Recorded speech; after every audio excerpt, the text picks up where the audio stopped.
What for? You asked for it. Chain up! It is my mercy.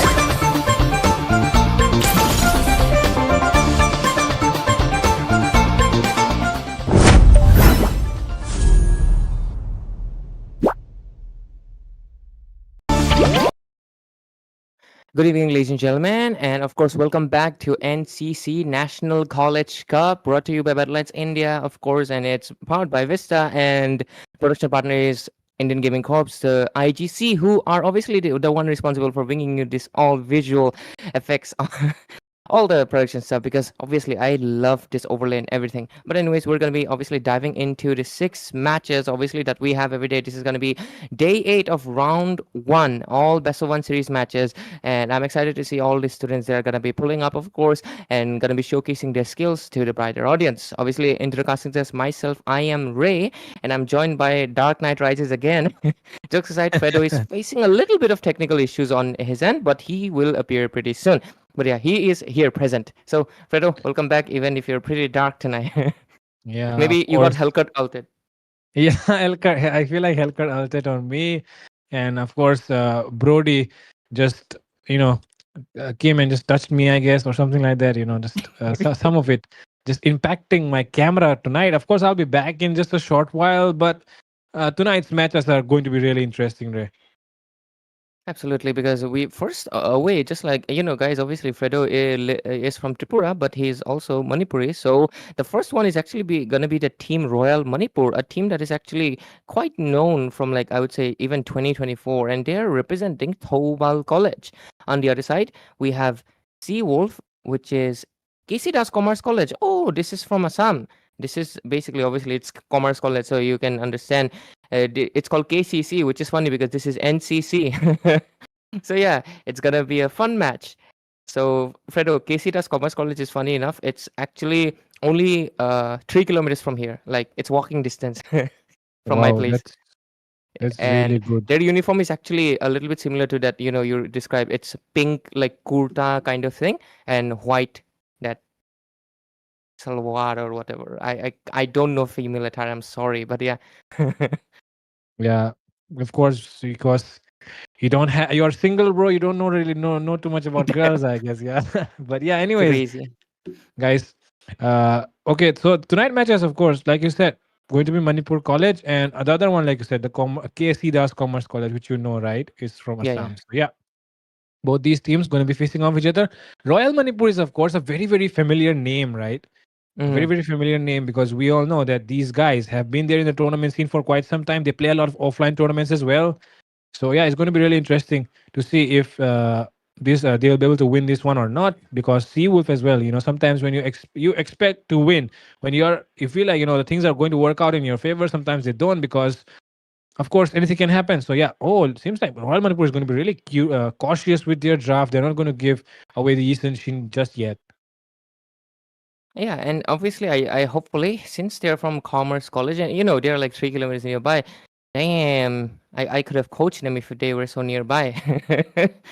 Jokes aside, funny enough, I do see, whenever I mean, I pass through them whenever I go to my college. I do see a lot of students outside with their devices, like being like this. So they're most likely playing games and stuff.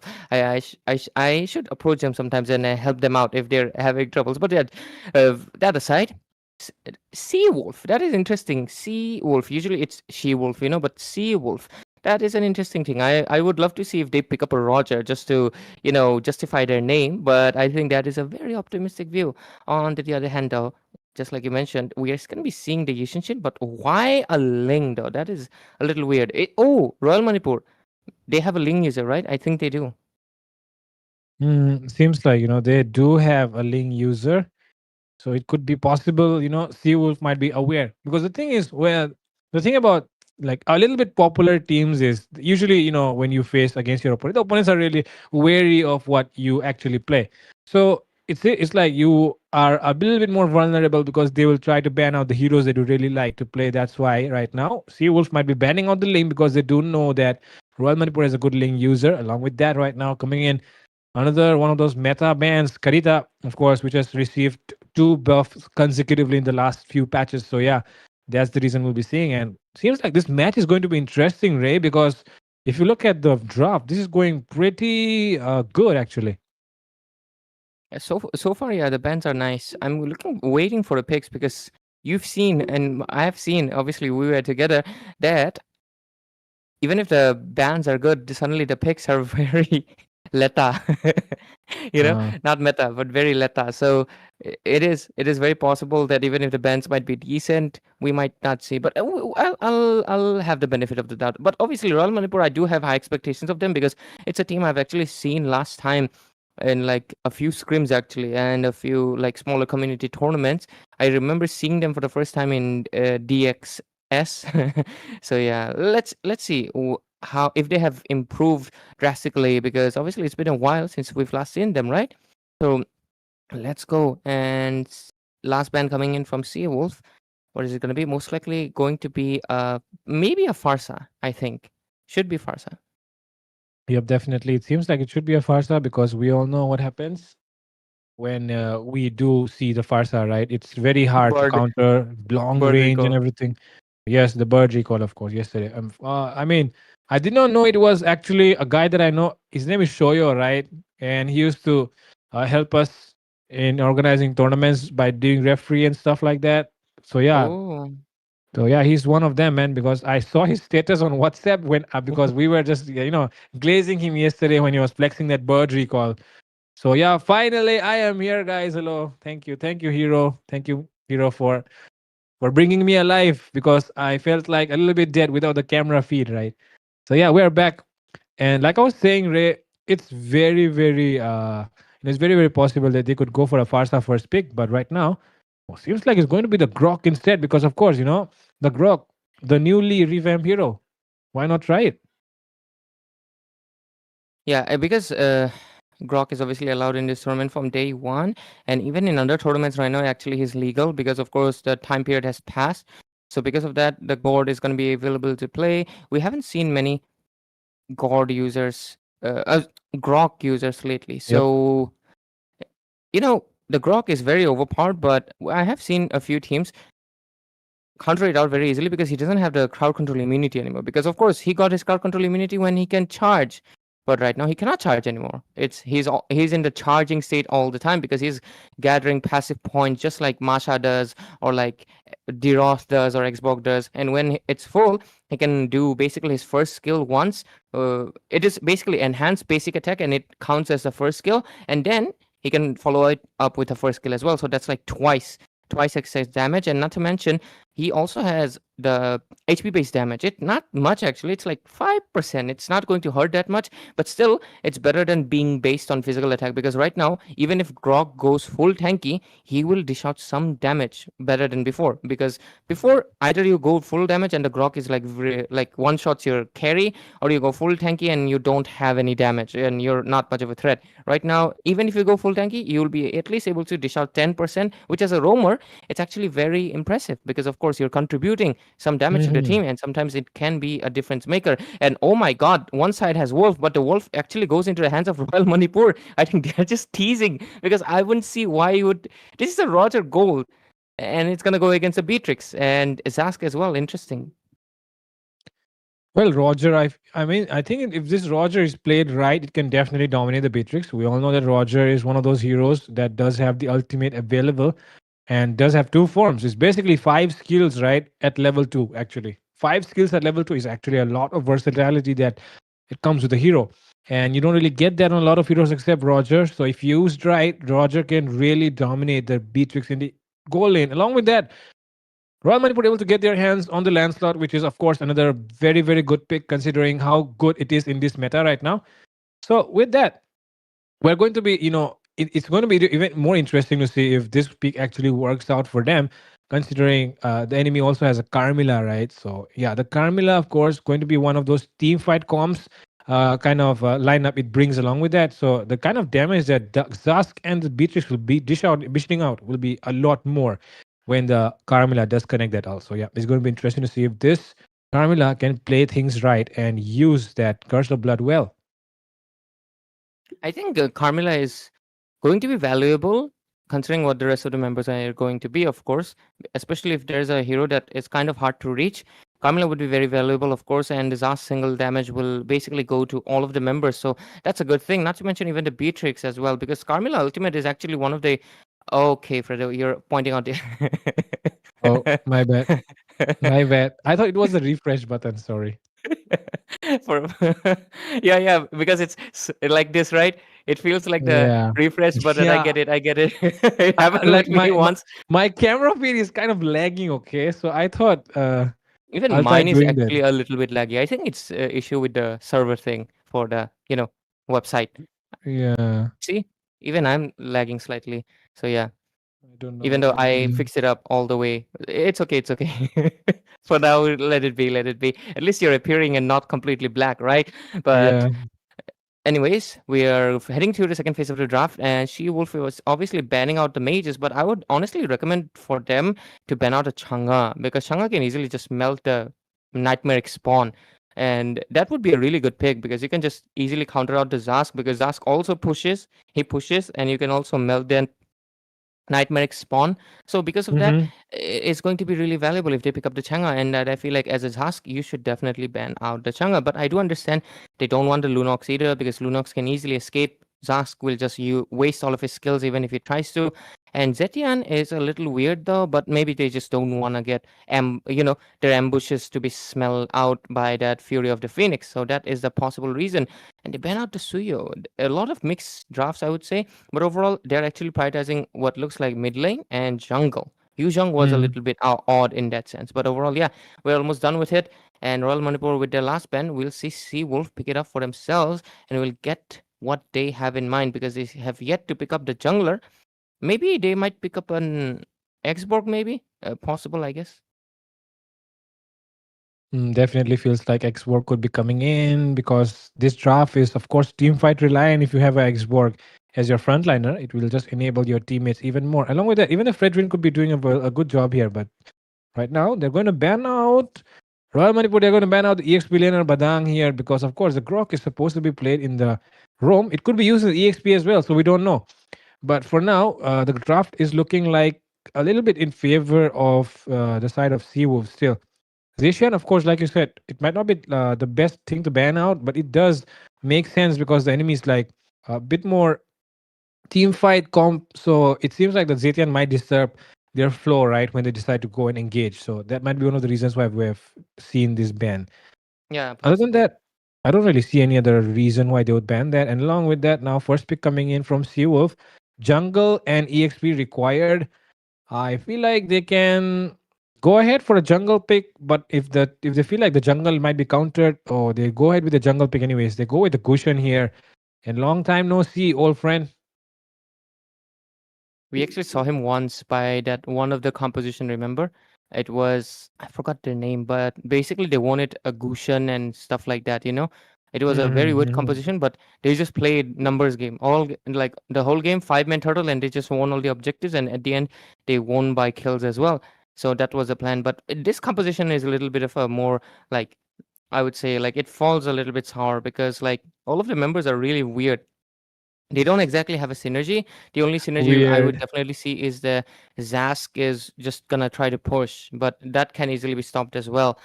And Beatrix is obviously a decent marksman, but first pick, yeah, there we go. The Arlot and Farsa comes in, so this Beatrix is also gonna be suffering because as a Beatrix is myself, Farsa is actually one of the most headache mages because you can't reach her.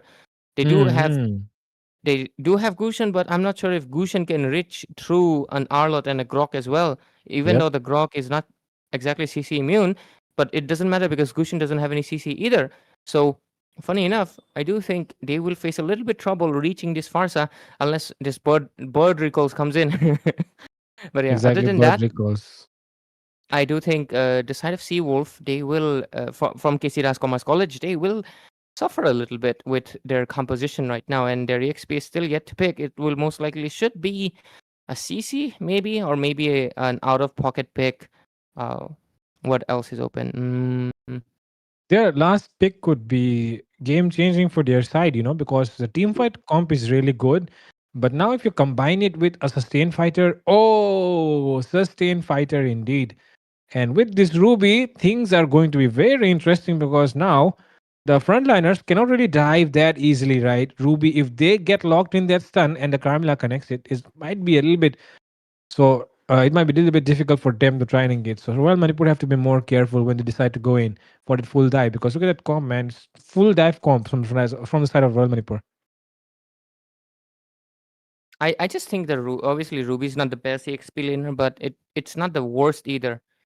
Mhm. So a little bit of a mixed bag here. I do think the draft is obviously not the most orthodox. It's very mixed things. It's just like random pieces been put together in a broth.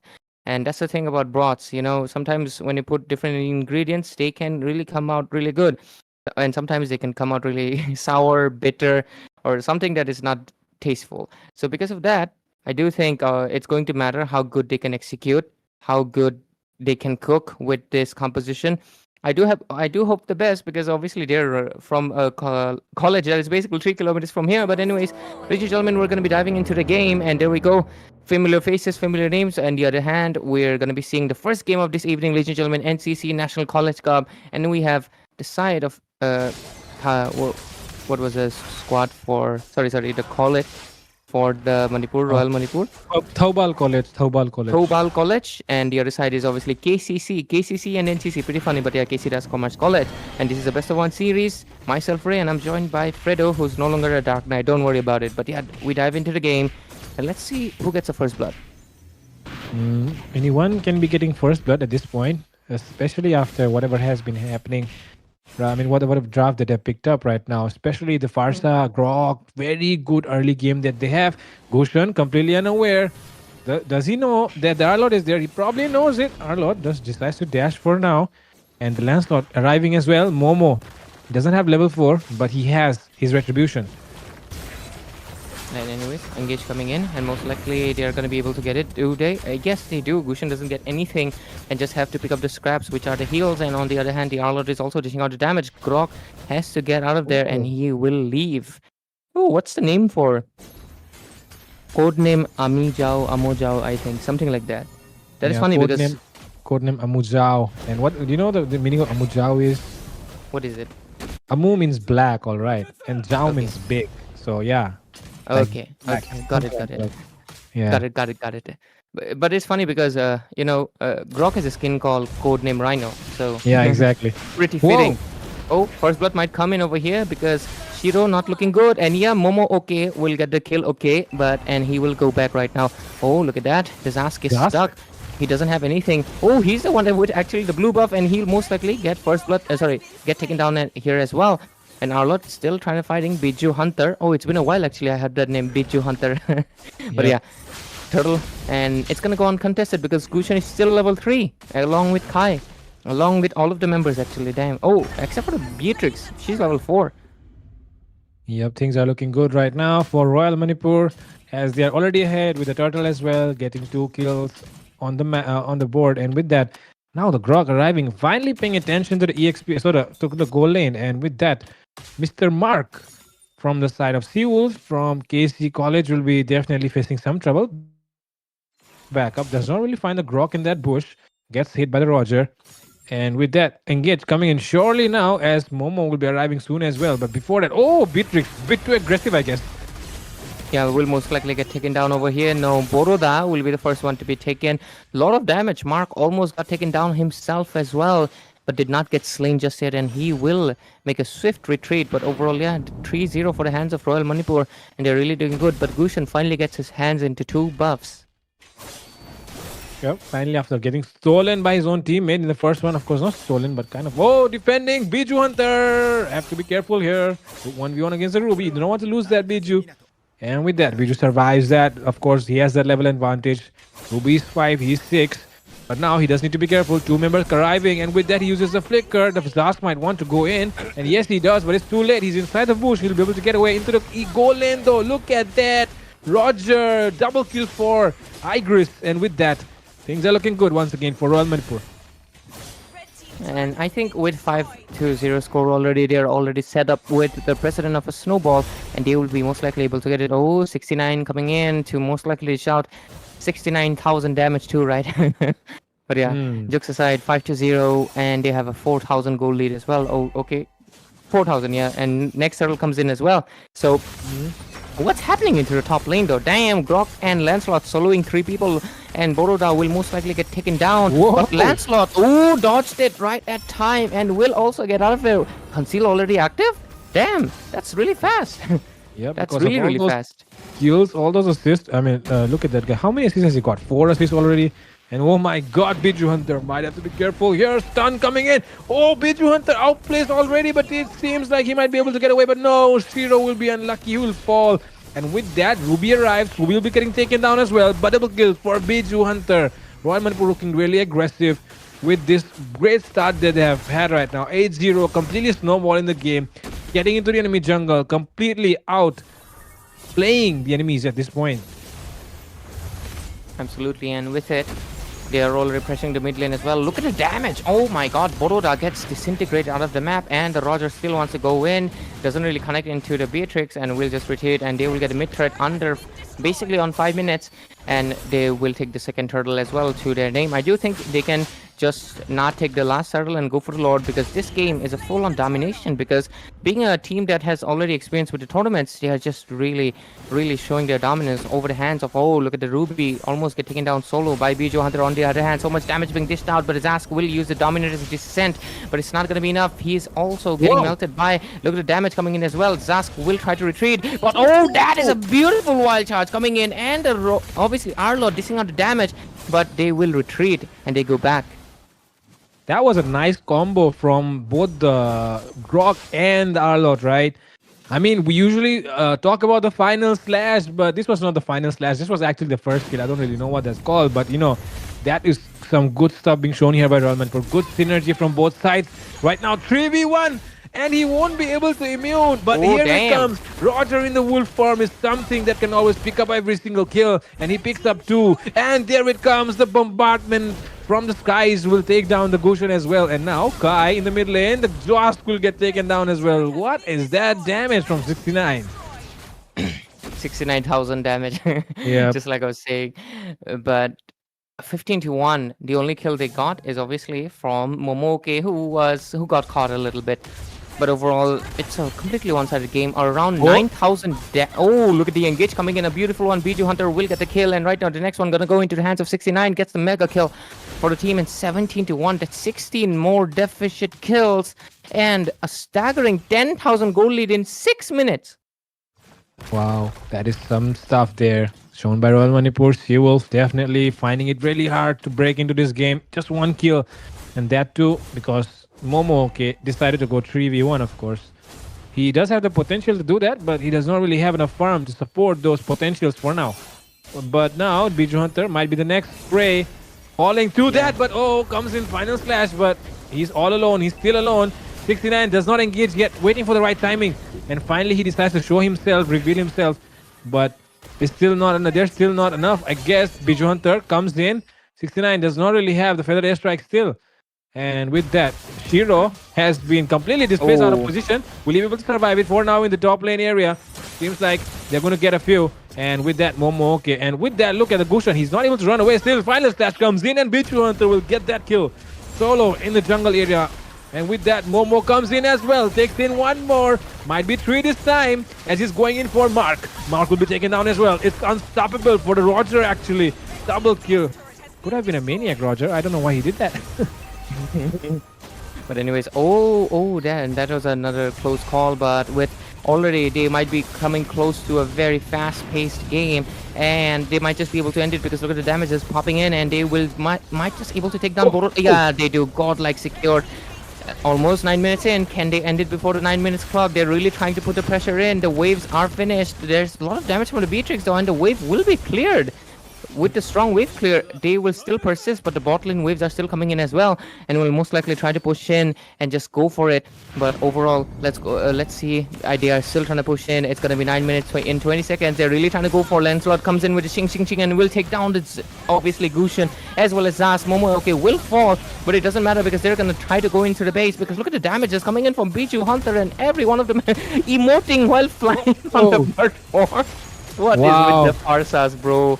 But anyways, oh my god, 69. But yeah, they get the game done right on 8:59. Damn. Wow. 9 minutes, or let's say, yeah, just 1 second less than 9 minutes. So that was one of the fastest games, once again, that we have seen, right? Yeah. Good, good stuff from Actually, Royal Manipur. technically, this is the fastest, Fredo. The Yeah, only actually. one that was faster than this one was a 7-minute surrender. Remember? Was there a surrender? Yeah, Damn, there bro. was a surrender. You remember, right? There was a Oh, surrender. sorry. Sorry for my bad memory, man. And no worries, man. Too many But things yeah. to remember these days, But for now, we're going to look at the scoreboard of Royal Manipur versus KCC, of course. Thabal College versus KCC. Kumar, what was that? Kumar Das, Commerce College, right? Was it? Yeah, KC Das Commerce College. And with that, oh my God, bad performance. I think the Beatrix was definitely trying, because of course the Yeah. Beatrix, while defending, it's really good with those rocket launchers. But even then, it was really difficult. And look who got taken down twice. It was Momo actually who got taken down twice. And look at the KD as well of 69 and Biju Hunters. Completely same. 706. Damn. But yeah, overall, that is a very dominant one-sided game that came into the hands of course, the side of Royal Manipur, being a veteran team. They are really well experienced, and the other side, KC Das Commerce College, they seem a little bit more into, a little bit more into the casual side. They tried, of course, they participated, and hopefully they take this like, wow, there's actually a lot that we need to learn and we can actually improve upon. So yeah, I do hope they don't take this loss as anything personal and they keep moving forward, because obviously Royal Manipur did not become a team just by winning every day. But yeah, if the spin wheel is ready, let's go for the first spin, because after all, we want to get out the finalists, right? We Yep. select 6 people every day and we choose one person for a lucky giveaway, right, Fredo? Definitely. We're going to see who is going to be the first one. First lucky guy. Let's get it spinning. Let's spin. Spin. And we have Godzilla. Oh my God. Is this? I think Oh we my have god. had this guy before as well. Yep. I don't We know. also I had think, Kenji. yeah. Do you know So yeah, why this once is happening? Do you know why mm, this is happening? Because, ladies and gentlemen, you're not participating enough. You have to share and obviously screenshot and share it in the WhatsApp group that is obviously given by the moderator, as well as link in the description. So if you want to make sure that God Zilong and Kenji, does not they win stop again. winning, they stop winning, you have to put your name. So make sure you share it on all your groups. If you don't have a group, make one with your mama and dad. No issues. Just make sure you share it. I mean, we don't know where you're sharing, but yeah, make sure you share it and post it Yeah. obviously on the WhatsApp group. Provide your ID and server, and you'll have a chance. Or else God Zilong will just take all the epic skins away. You don't want that to be happening, right? Yes, I don't want that to be happening, especially not a Zilong player, because once you get those epic skins, they are going to be spamming Zilong, guys. You don't want that to happen, right? You don't want to meet Zilong players in your rank games, right, guys? Worst case scenario, we might get even something else than Zilong. That's the issue. He got a skin for Zilong already. Right now, he might get a skin for something else, and you don't want that to be happening. Might be a Hanabi even. So yeah, make sure. But Mm. anyways, we're gonna be jokes aside, we're gonna be taking a short break, and we'll be coming right back with game number 2. Make sure you stay tuned and keep on watching NCC by Battleknights.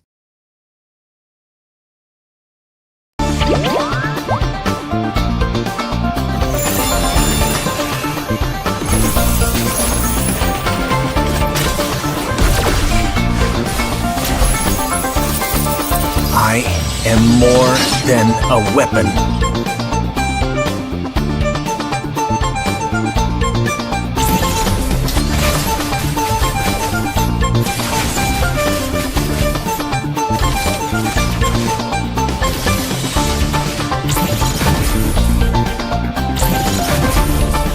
What for? You asked for it. Chain up! It is my mercy.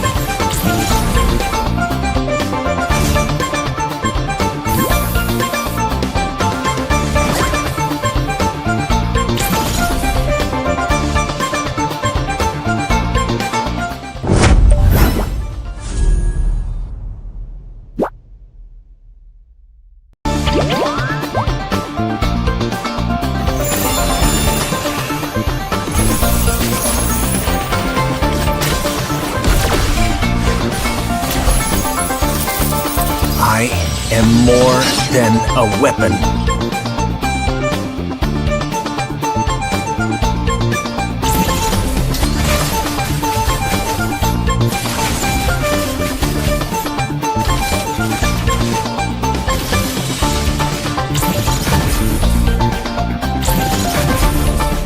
What for?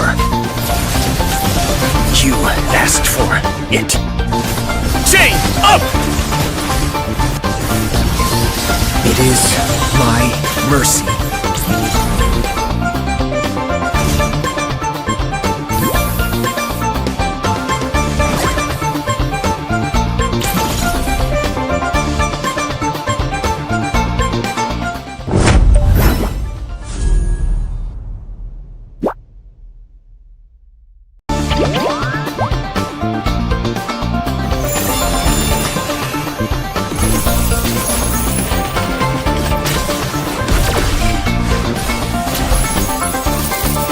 I am more than a weapon.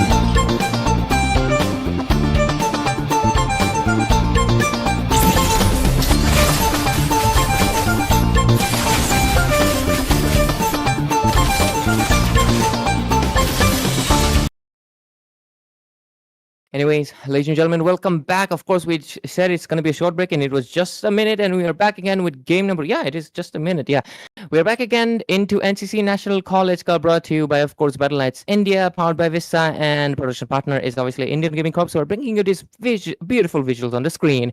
Anyways, we're going to be going to the second match, just like I mentioned. And it's going to be between obviously two more college teams, and I have been told at least one of my, I would call her a referee at this point because I've not seen her in the casters.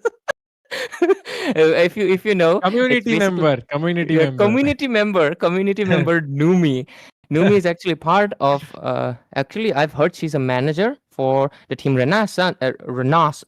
It's an Italian word, Renaissance. Yeah, so Renaissance. yeah. Renaissance. So Renaissance, they're obviously going to be representing Assam Downtown. Okay, that's the third team in a row that's coming in from Assam Downtown, or at least representing Assam Downtown. And the other side is Manipur University. Damn. So the other side is Sougri squad. Seems like there seems to be a swap between the logos. Or is Icons, it yeah. Yeah, the Assam icons Downtown are the is the other same. side. Yeah.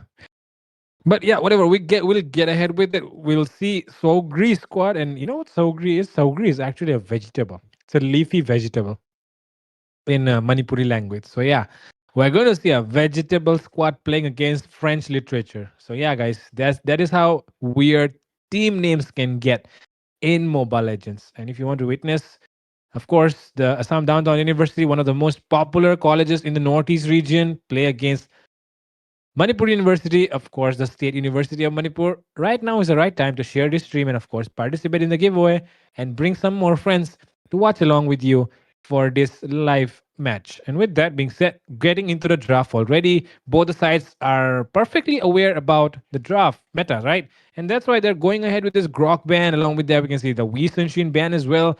Things looking particularly good for the side of Renaissance as they have decided to go with the Yi Shin ban. They do realize that they are on the red side, so they are not going to be having the first choice, and that is why banning the Yi Shin does ensure that the enemy does not get their hands on it. Along with that, I'll not be surprised if we're going to see a Lancelot jungle, but do you think we might see a Lancelot ban, Ray?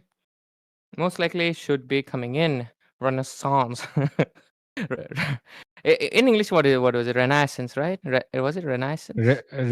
I think it's Renaissance only because Oh, yeah. do you know that what was the name of that? Do you know Kunk? Cunk Kunk? That Oh, yeah. that lady, yeah, she makes those funny jokes, right? I know. So, Well, Sir, she makes Sir comes a lot, didn't he? You know that junk, right? As well as there was another joke. Cameslot, something like whatever, man. Yeah, I mean we get it. I hope you guys also get it. And Philomena Kunk.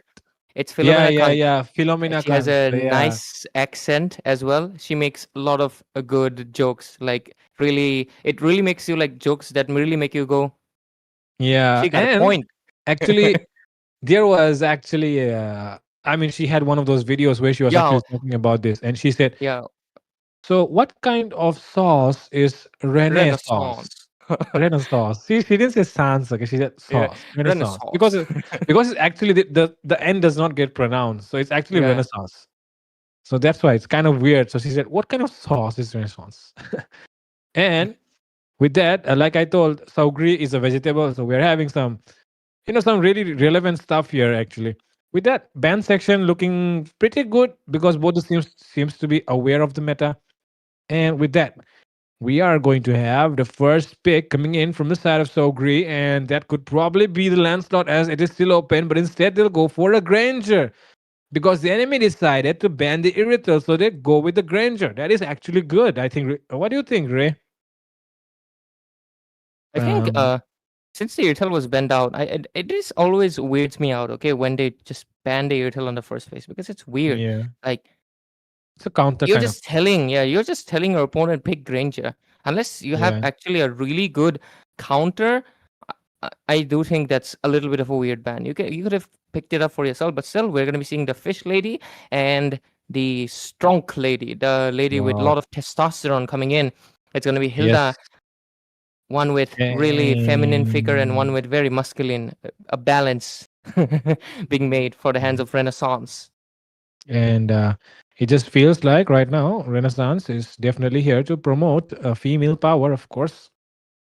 And with that being said, we are into the look at the other side, Ray. They go ahead with the fist and fighter combo. Like both are fighters actually. They do share similar uh how do you call it? Is it called Ilo or something like the story? So yeah, the Lapu Lapu and the Badang are definitely really, really good picks. Both are fighters. Both are really good in the EXP lane. Both are really good. Okay, the Badang actually does a good job in the roam as well. So actually, they're revealing the card somewhat by showing the Lapu Lapu and the Badang. Lapu Lapu is never going into the roam, right? So we're definitely going to be seeing this Lapu Lapu go into the EXP and the Badang is going to go into the roam. And with that, Lapu Lapu, we all know, does dominate the lane very well. Against the Hilda, though, might be a little bit problematic because we all know Hilda, a lot of sustain as well. And I don't know what you're smiling there for, Ray, but I hope you're liking the pick so far. Yeah, the picks are nice. I was actually just trying to recall all the jokes that Philomena Kunk made, and most of the jokes I cannot say on stream without getting cancelled myself Exactly. because most of the jokes are really like, I mean, she's a comedian, so that's her profession. So since she's saying that, she can't get cancelled because she's doing it, as a show. But I'm a caster, so I can't say that. The Yep. only one I can is obviously like it's a wordplay. What was the Soviet onion? Yes. Because What was she's the Soviet pronouncing union Union? as onion. Yeah, that is the only one Yeah. I can say. Rest, I remembered all of them, but nah. Saying them is gonna get cancelled. But yeah, anyways, let's move on from Renaissance and obviously focus on the team that is obviously from ADDU actually, Assam Downtown University, and on the other side, Sougri squad, which is from Manipur University. So far, the drafts are good, but just like you mentioned, the Clint one is interesting. Funny enough, Mm-hmm. this Clint is basically like, Infinity War, how Scarlet Witch says, like, you took everything from me and Granger is just Thanos. I don't even know who you are because Clint used to be like Granger with stuff. He's Yep. basically Clint Pro Max because literally first skill, he shoots out bullets. Second skill is a Just like dash. that. And Mm. third skill is he shoots out missiles Exactly. and stuff. Like Yeah, very it's similar kind of skill sets, except the fact that the slight difference comes with the passive, right? The which Grangers, didn't yeah, exist until the revamp. So that's exactly, even funnier. exactly. So yeah, they just made up another hero. Like, okay, I think that will be not good to say right now. It might get me cancelled. My entire career might finish actually. So yeah, We need good immunity work like there. Philomena Kang, bro. Yeah, good work there. Good job. Just another tough day at work, creating Clint first and then thinking, we need another marksman. What should we do? Let's just create another Clint. And here they go, they create Granger. Just a little bit different, of course. And with this Same, second, but different. yeah, same but different. And with that second phase of the bans, we're seeing actually the side of Renaissance actually blocking down on that mid lane a little bit. Yeah. With the far side and the Zoshin, they do want the Kadita to dominate. I feel like that Kadita can actually dominate even versus the Zushin and the Farsa. Actually, I don't Yeah, really see an issue there. maybe they Maybe they're don't want to take concerned risk, about. you know? Yeah. They're probably concerned about the Hilda who will be facing the problem because of the Zushin and the Farsa. Yeah, yeah, Probably. yeah. You're right. You're Hmm. right. Along with that, on the Because other side, Fanny yeah, Ban actually. Renaissance probably have a Fanny user then, because I don't think Fanny bans come without a Fanny user, because it's Yeah, like it exactly. would be pointless. So I think whenever Fanny bans come, they usually like go to the profile of their opponents and check who uses Fanny. Because I know you tournament players. Obviously, the top teams they know each other, but the rest, I know they test it.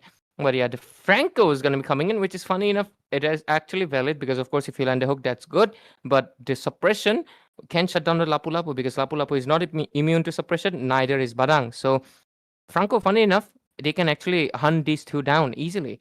But there's a response coming in from Sougri squad, which is going to be the Lancelot pick that you were Wow. talking about earlier, and they're also going to go with the Selena. So their composition will rely mostly on like the frontliner, which is going to be the Lapu Lapu and Badang sustain, and then from behind Granger will poke, and so will Selena, and just to wait for when the trap connects. And Mm-hmm. Lancelot will come for the cleaning. That is basically Yep. seems to be their strategy. On the other hand, though, Renaissance, their strategy seems to revolve around Franco. He'll ult and Karita just, follow up with her rough waves and burst him out. Yep. And if they just follow through with it, it would be good. What is that? A Ooh. Guinevere jungle? It's really funny because Lancelot and Guinevere. It just goes back to the Renaissance joke where King Arthur come a lot, didn't he? Yeah, Yeah. because Yeah. they're from that era. But overall, it is also funny. Lancelot and Guinevere are actually lovers in mythology, but for some reason in fiction, they're I mean, like game stuff. They're usually siblings. I think the gamers are really the developers are sending a message. But yeah. Anyways, I Guinevere did not Jungle. know. I did not Yeah, know that much, Ray. But thank you for you know why? giving us. Because I play another game, Mm, and there's also a character called Guinevere, and she has a okay. brother called Lancelot, and which is funny because Okay. we have a character called Arthur as well, who actually comments like from where I'm from, like basically from a different universe. Where from where I'm from, you're actually like lovers. How are your siblings here? Okay. So yeah, I actually learned it from them. Games can teach you a lot of about history, but yeah, let's not go too much into history because we obviously got to look into the present, and it's gonna be Sougri Squad from Manipur University and Renaissance from Assam Downtown University going against this best of one series, and we're gonna be witnessing game number 2, ladies and gentlemen. Make sure you share the stream and participate on the giveaway. We dive into the game, of course, myself Ray, and I'm joined by Fredo. And what is that skin on Lapu? Ray, do you know that skin? I've not really seen this skin a lot, so I don't know. This is I think the collector one. Like it's because it got outshined by the other collector. I think it's two collector or something. I think I it's a don't know. collector one. It's a Oh, collector one. the collector one was actually golden, right? I don't know why it's appearing white and red There's to actually me. two collectors, if I'm not wrong. I'll have to double check actually. Wait, because yeah, there's a golden one, but hmm, Yeah, because it does not look like that one. It could be that one I'll as well, check. but yeah. Anyways, oh, hey, seems like one hook might be coming in right now. Oh my god, that is Oh my some good god! stuff by Primo Park, taking in two members inside their own turret. And with that, ladies and gentlemen, just to remind you guys about the prize pool. The prize pool is, of course, 55,000 rupees. And the diamonds, of course, no need to talk about it. There's plenty and plenty. The biggest part about the perks that you'll be getting if you win this tournament is, of course, going to be the Lordman lobby, right? Yeah. Everyone who is kind of serious about esports keeps asking, we need scrims, we need scrims. And if you need scrims, you want them to be in the tournament lobby because, of course, you have the UDP. Oh, okay, coming in. There is gangbang happening in the top lane side, and it will be the Guinevere, which will be the one getting punished instead. And the Franco, of course, you know how the Franco works, right? Just back off. Yeah.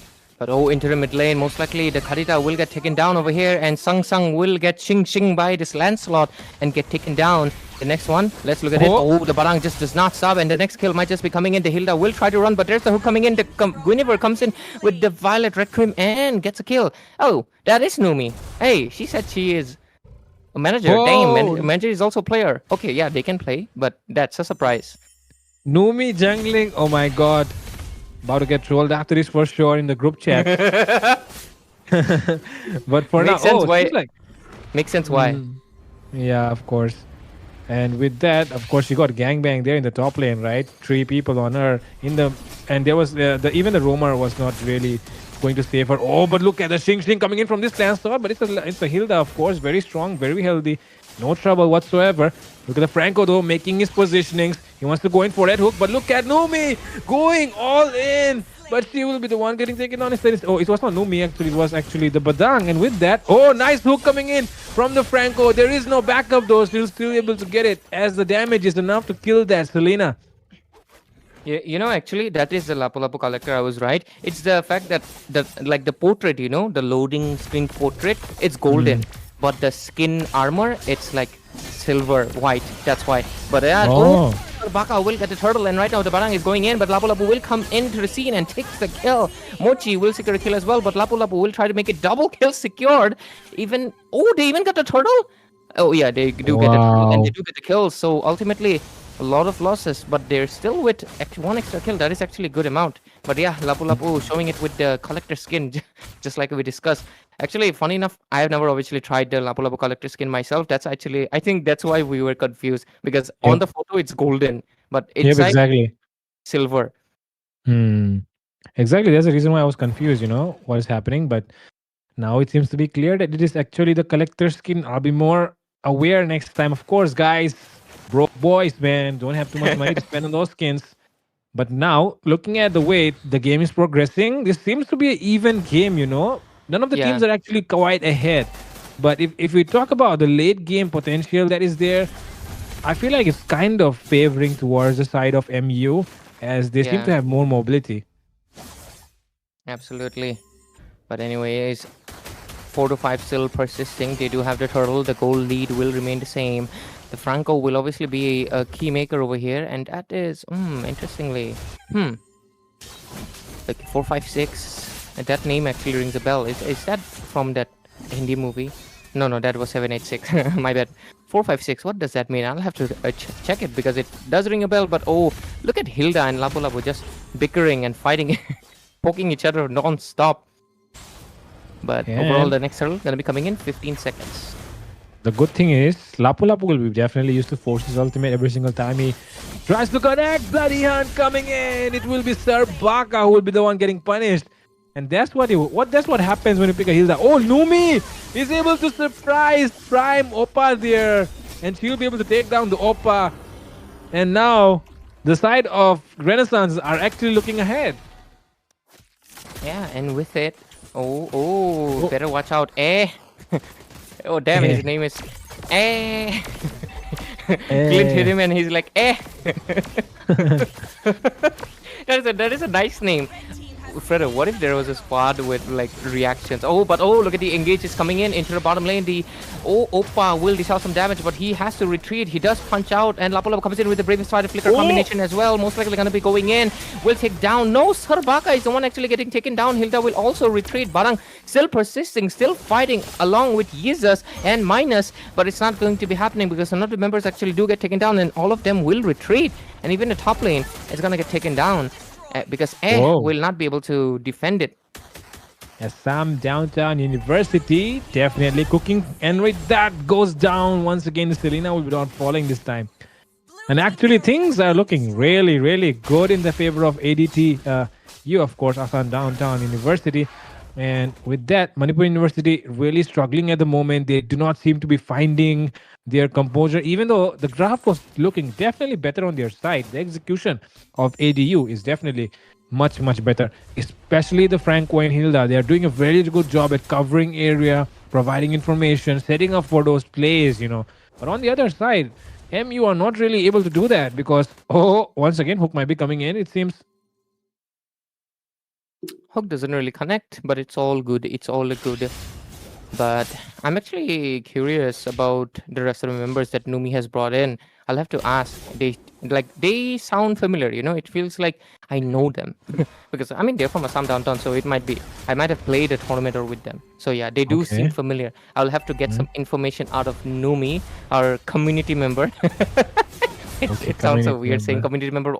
Sang will take Minus down, and right now will get might take it down as well because the Hilda is really persisting. But oh, Badang, that is a really good defense. And Hilda still running away. Oh my god. But Lapu Lapu really trying but gets hooked. And the Violet Requiem coming in. Oh, Hilda will ultimately fall in as well into the hands of and the damage is going to be there. And Prime Oppa is trying to retreat as well. But oh, he does retreat really good onto the top lane. So Lancelot will be able to push in.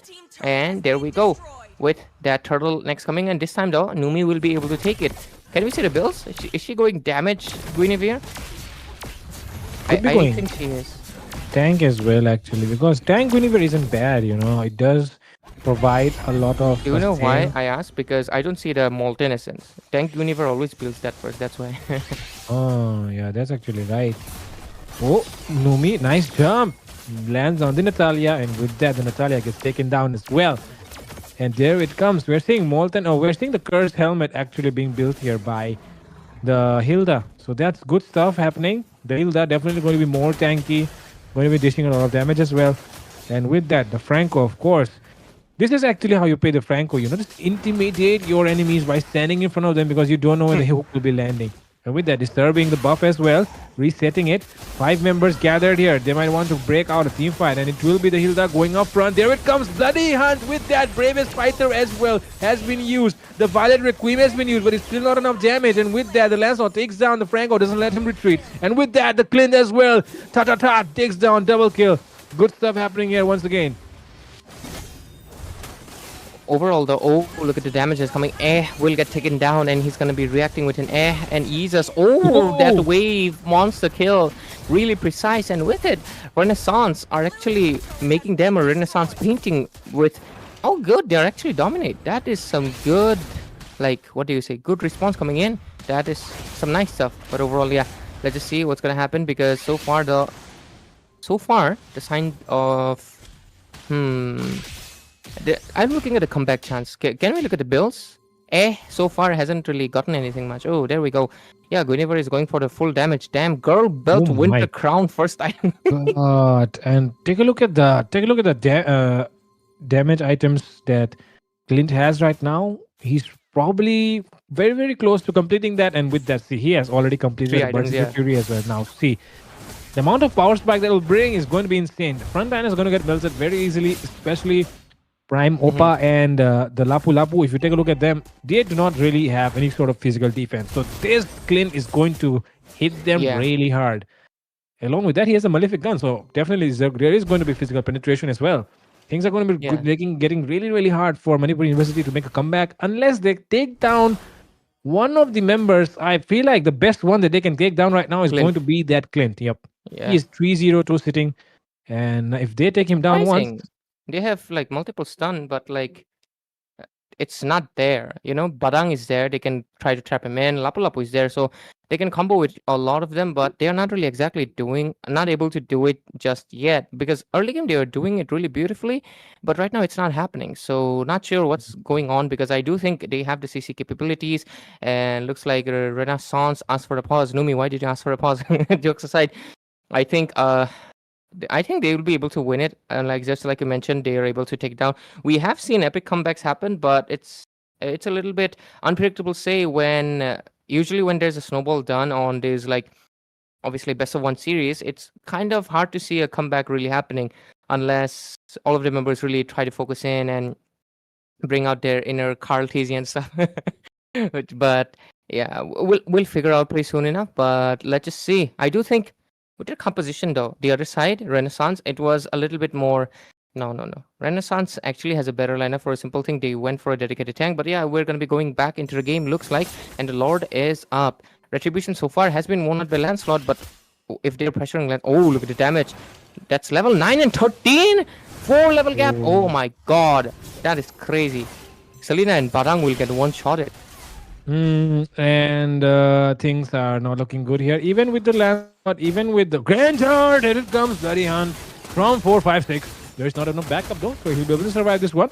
But now the fight is broken out. Numi decides not to jump in yet, as she is not even close to the fight.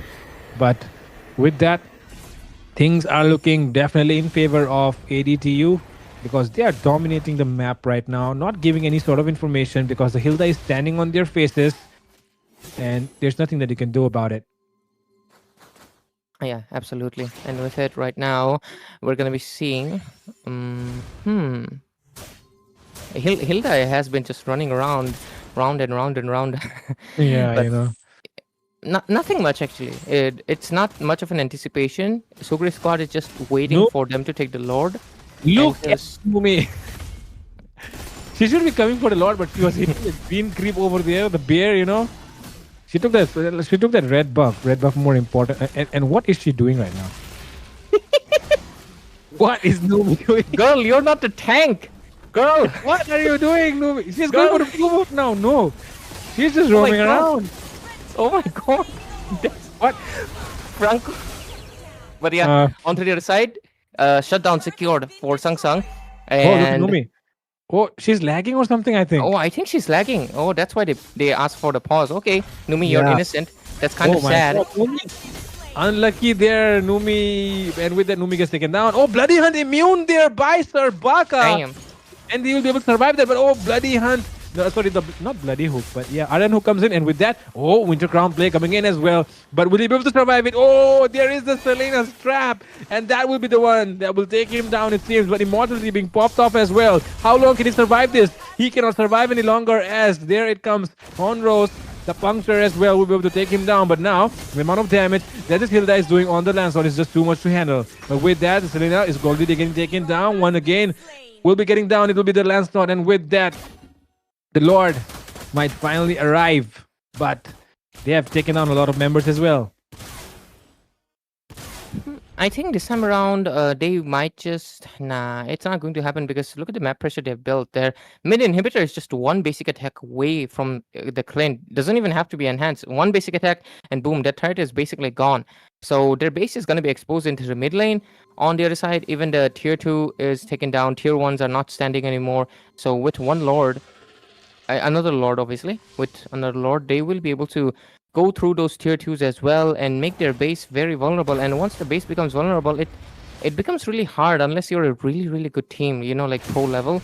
Even pro level teams actually find it hard because the wave management just becomes so, like, it is a massive headache for you to really defend all of the lanes while you're still trying to take your opponents down, you know?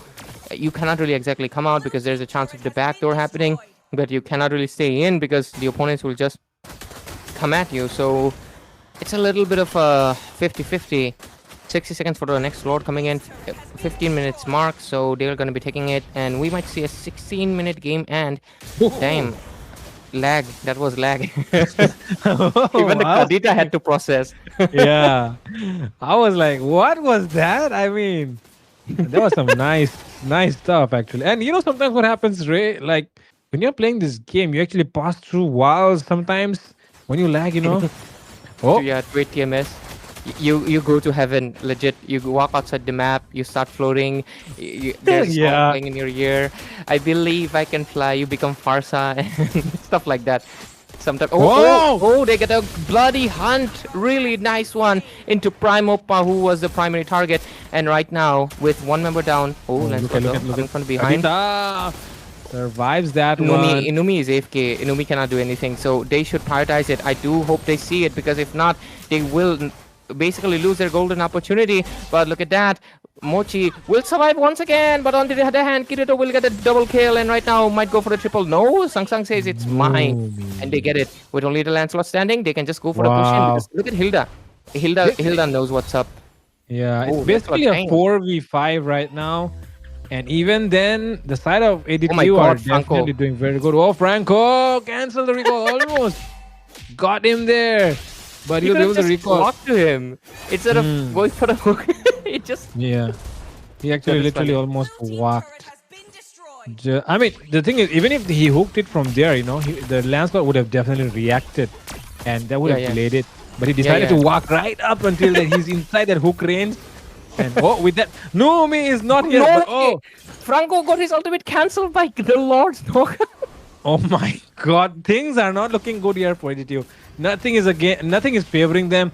But Let's see if they can do it against all odds right now. Whoa, Oh! Godlike coming in, and Kirito will shine, it seems. And with that, killing spree coming in, and well, Kirito will finally fall. Oh. Numi takes down the Lord, and with that, Editiu are finally on their way. But there might be a retaliation coming in from the side of AMU, as we can see that the Granger is free hitting right now. Lag might be coming in, but it's not enough to stop this Granger. He still goes in for two. Wipeout? Might be Wipeout going in is for it? three. It could be a wipeout here, but oh, the Franco goes in with the flicker. Outplay might be happening. Look at the top wave though; it's still going in and crashing on. And with that, the mid lane as well. They have to manage this Oh, stuff. top lane, My- top lane. Yes, exactly. The top lane. The game might be over at this point. But Hilda Franco survived. falls. Hilda survives, and Hilda will be able to defend it. But yeah, the damage has been done. The turret has been broken, and with that, the super minions will be coming in. And right now they have equalized. Top lane is going to be the risk factor for the hands of Renaissance. And the mid lane, it's going to be for the side of Sougri squad. And right now it's basically 50-50, but it's not exactly 50 because the mid lane is completely still untouched. But I would say it's a win because they have one lane exposed. Basically, either way, if they can get the next slot or at least do something, they can end the game. Because but there's a lot of lag happening, that's for sure, because this is not like, what do you say, production lag, because you see that stun went through. That is not, you know. So yeah, Yeah. I think there's some issue with the server maybe, but yeah, overall, let's see what happens into the next phases. But yeah, 13-24, basically twice as much kills into the hands of Renaissance. They're doing a really good job. Clint is basically had almost max stacks, but right now went down a little bit. But we'll just figure out pretty soon. But let's see. What can happen now? What can happen? Of course, the top lane is exposed, so the side of ADTU have to definitely deal with that wave before they decide to go for the engages, because any single time, the Lancelot. Okay, Numi walking up to that Lancelot. Does he want to go in 1v1? Decides not to. Reveals herself. And with that, Sir Baka cancels the recall. Wants to go for a 1v1, it seems. There seems to be no backup though, so he will still stay there. And with that, the map pressure, I feel like the Hilda and Franco can do a lot more. Oh, okay. There might be something happening right now. The Sir Baka canceling that recall again and again, right? It seems like he wants to go in for this Guinevere, but does he actually want to come in? He probably doesn't have enough information from his teammates, because his teammates are not really revealing too much of the map for now. But no, finally, Prime Opa arrives. Spatial migration will save the day for Numi for now. And with that, Franco in position might want to go for a hook onto the Selena, but doesn't do it yet. Yeah, overall, they might come in for an engage. Let's see what's gonna happen. And 13-24 score right now, and the Lord is gonna be popping up as well. But yeah, let's just see what's gonna happen, because look at that, Sang. Yes, the trap has been placed. The vision is definitely there. The enemy probably unaware. But Kirito takes up that trap. But now things are looking very, very tense, because these two sides, they know that this Lord could be the end of it all. The Lancelot is probably away for now. So it is a 4v5. They can decide to take this fight. Right now, ADTU, they are in a good position to do that. But it seems like they are still going to deal with the top wave, because look at that. The clean is also not there right now. Lancelot taking the full advantage of the situation that they're all present in this Lord area. And with that, the fight might be breaking out right now. Oh, and there's the engage coming in, and Sang will get a kill, but on the other hand, will take down 4, 5, 6 as well. Kirito right now in a compromising position, but at the same time, rest of the members are also coming in. Might just take down. That is a beautiful Winter Crown, but he will also get taken down right now. Minus will capture a kill, and with this Lord Pit, members are losing bodies left and right, but look at that. Barang will also get taken down. Kirito is dishing out most of the damage, and needs to retreat, get out of there. He might just get taken down by the Hilda right now, and he will most likely fall as well, with 3 members down, and Selena only left, as well as the Lapu Lapu. These 2 members, they cannot clear lane. And with it, I think the side of Renaissance actually might just get this win for themselves. But Lapu, look at that. What are can you they doing, defend bro? it? Can they defend it? They can! Minion. Mortality saves the day, but it's still not enough, as Numi is marking the base, and with that, Numi will be able to lead her team to victory. Despite all those lags, despite all those troubles, Numi will save the day. Funny enough, no, we just stood there in the base with Winter Crown for solid 3 seconds when she could have pushed. The final hit But was hers, yeah, and she's yeah. like, "I'm the one who broke down that base. She'll take all the credit." Can we see her turret push? Yeah, let's look at the turret push of Numi. She was I probably want to pushing see. Yeah, she a lot she of should get turrets. it. And oh my god, she did less damage than the Franco, and she took same damage as the Kadita, even less damage than the Kadita. Okay, nice contribution to the team there, Numi. I see what you did there. Team fight Free is lowest. carry, yeah, riding on the teammates. Just kidding, Nomi. Don't worry about it. Since Yeah. obviously we know you, we are just teasing you a little bit, pulling your leg. But overall, of course, congrats to your team right now. Moving forward to round two. Great game actually came in from the side of Manipur University, but unfortunately, there were. I do think their composition wasn't bad. It's just that there were a few like hiccups here and there. They could have really went in aggressive when they had the chance because the early game they really got a lot of advantages. They got the kills and stuff, but I think they became a little bit stagnant and they kind of forgot about Kirito, who was on Clint. So that was a little bit weird. I think they should have just. I think they should have just like played aggressive, not given a chance for rest of the members to come up. And when they saw, I mean, they obviously requested a pause, and hopefully they did it fixed. But unfortunately, it did not. When they realized that one member was lagging, they still kind of played into the passive side. Since Guinevere is not there, it's like 5 versus 4. They could have prioritized on a full in engage and go. I think they could have done a little bit better. At least capitalize onto the Clint and not let him farm that much because they did have CC. Clint did not have Purify, so they should have had some Mhm. things done. But overall, yeah, that's gonna be it for this game. And if the spins are ready, we can go for our second finalist tonight. And let's see if it's gonna be someone else, right? Because Godzilla already got it. I swear if it's gonna be that guy Kenny again, because that way it would be funny. But let's see who's going to be Mm. participating again tonight. And if you haven't participated and you keep on the same guys winning, guys, that's on you. And they will thank you for sure. But yeah, jokes aside, let's go for a spin if we are ready. We have the participants, and let's see the second finalist of this evening. Spin the wheel. Fredo, read aloud the name. The name is El Gatito. El Gatito. El Gatito. El Okay, Gatito. El The Gatito, name make is sure. the name is El Gatito.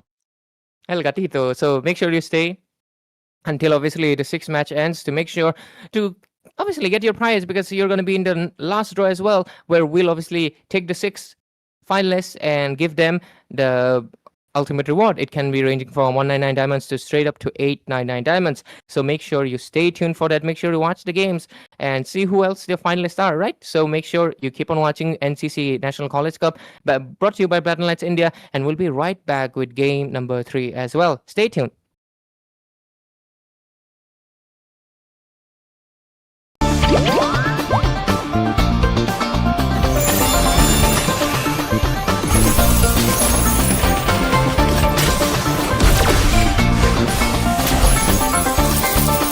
I am more than a weapon.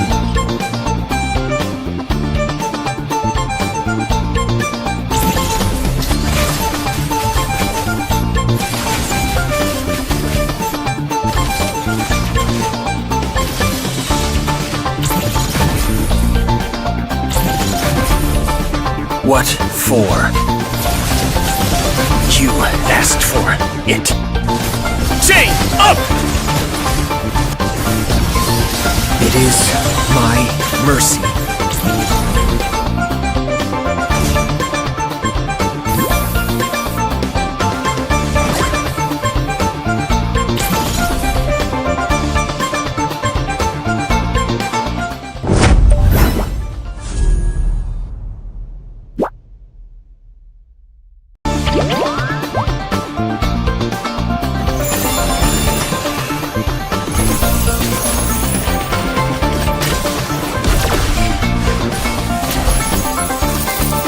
I am more than a weapon.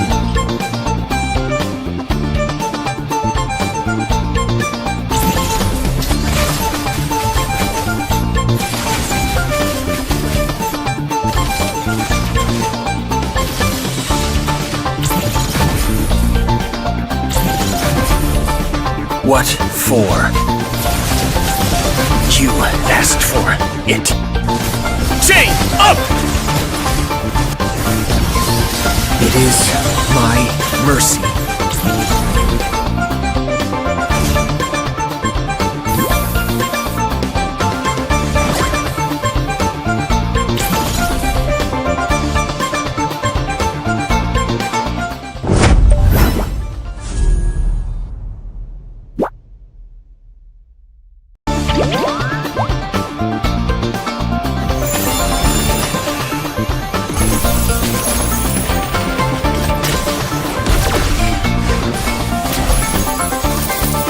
I am more than a weapon.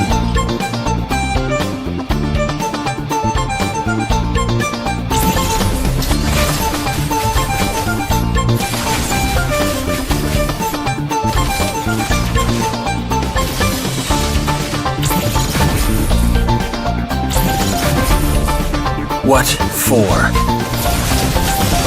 You asked for it. Chain up!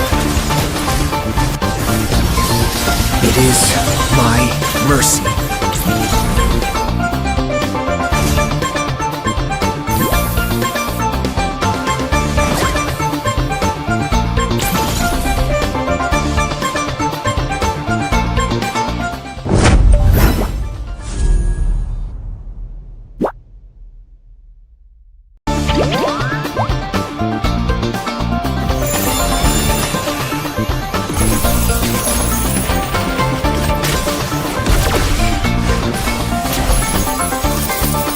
I am more than a weapon.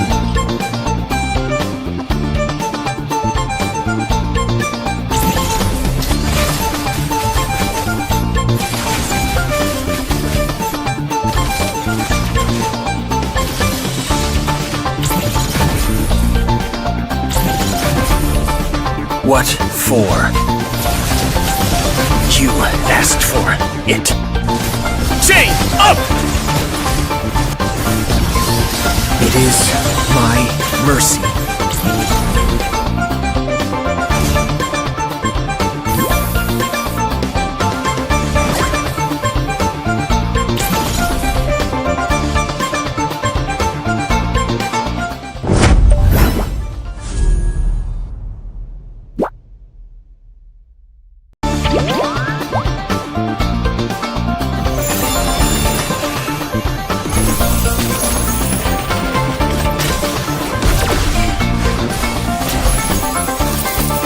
I am more than a weapon.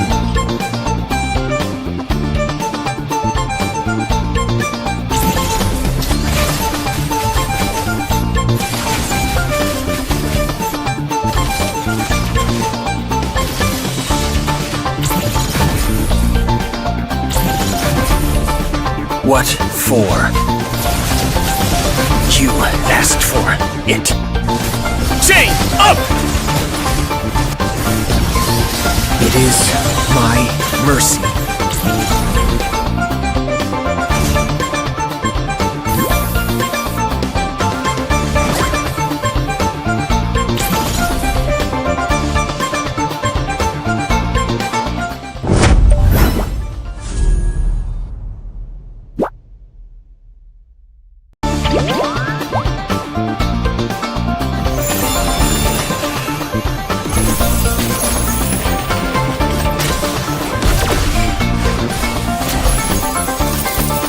I am more than a weapon.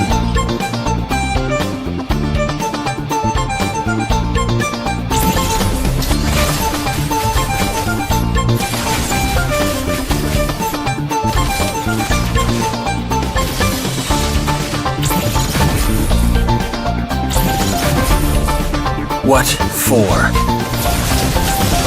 You asked for it. Chain up! It is my mercy.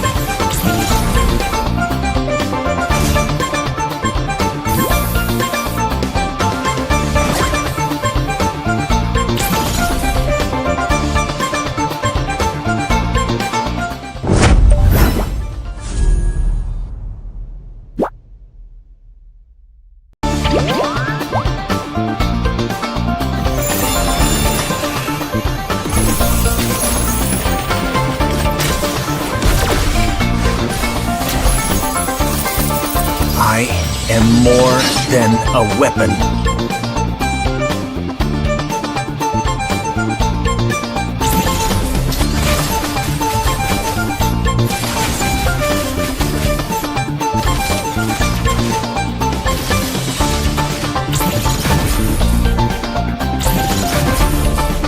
What for? You asked for it. Chain up! It is my mercy.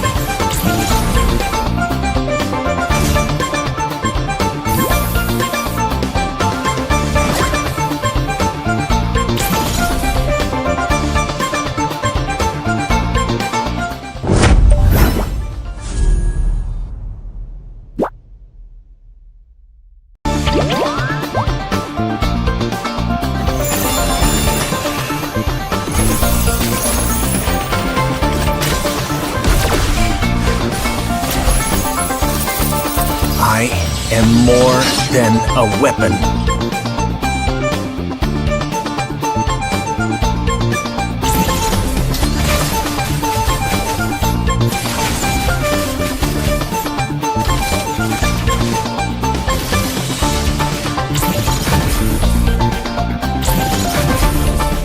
What for? You asked for it. Chain up! It is my mercy.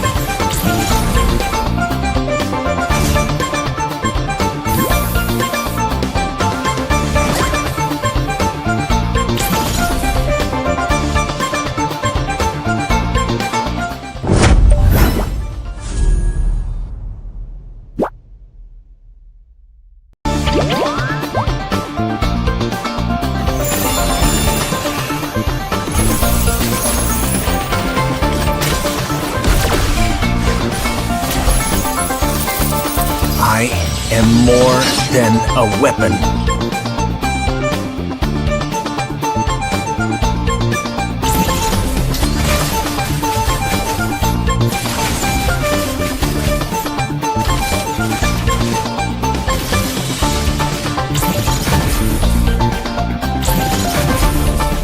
What for? You. Welcome back, ladies and gentlemen, of course, to NCC National College Cup, brought to you by Battleknights India. Production partner is IGC, and of course, it's powered by Vista. And we're going to be going into the third game of this evening. Obviously, we have 6 matches every day, and we're going to be witnessing another exciting game. We just had a really fun match between one of our community members, which is obviously Numi, against her team in Renaissance, which was from ADT, or Assam Downtown University, against, of course, Manipur University. Unfortunately, Manipur University representatives did not make it, and Numi's team will be moving forward.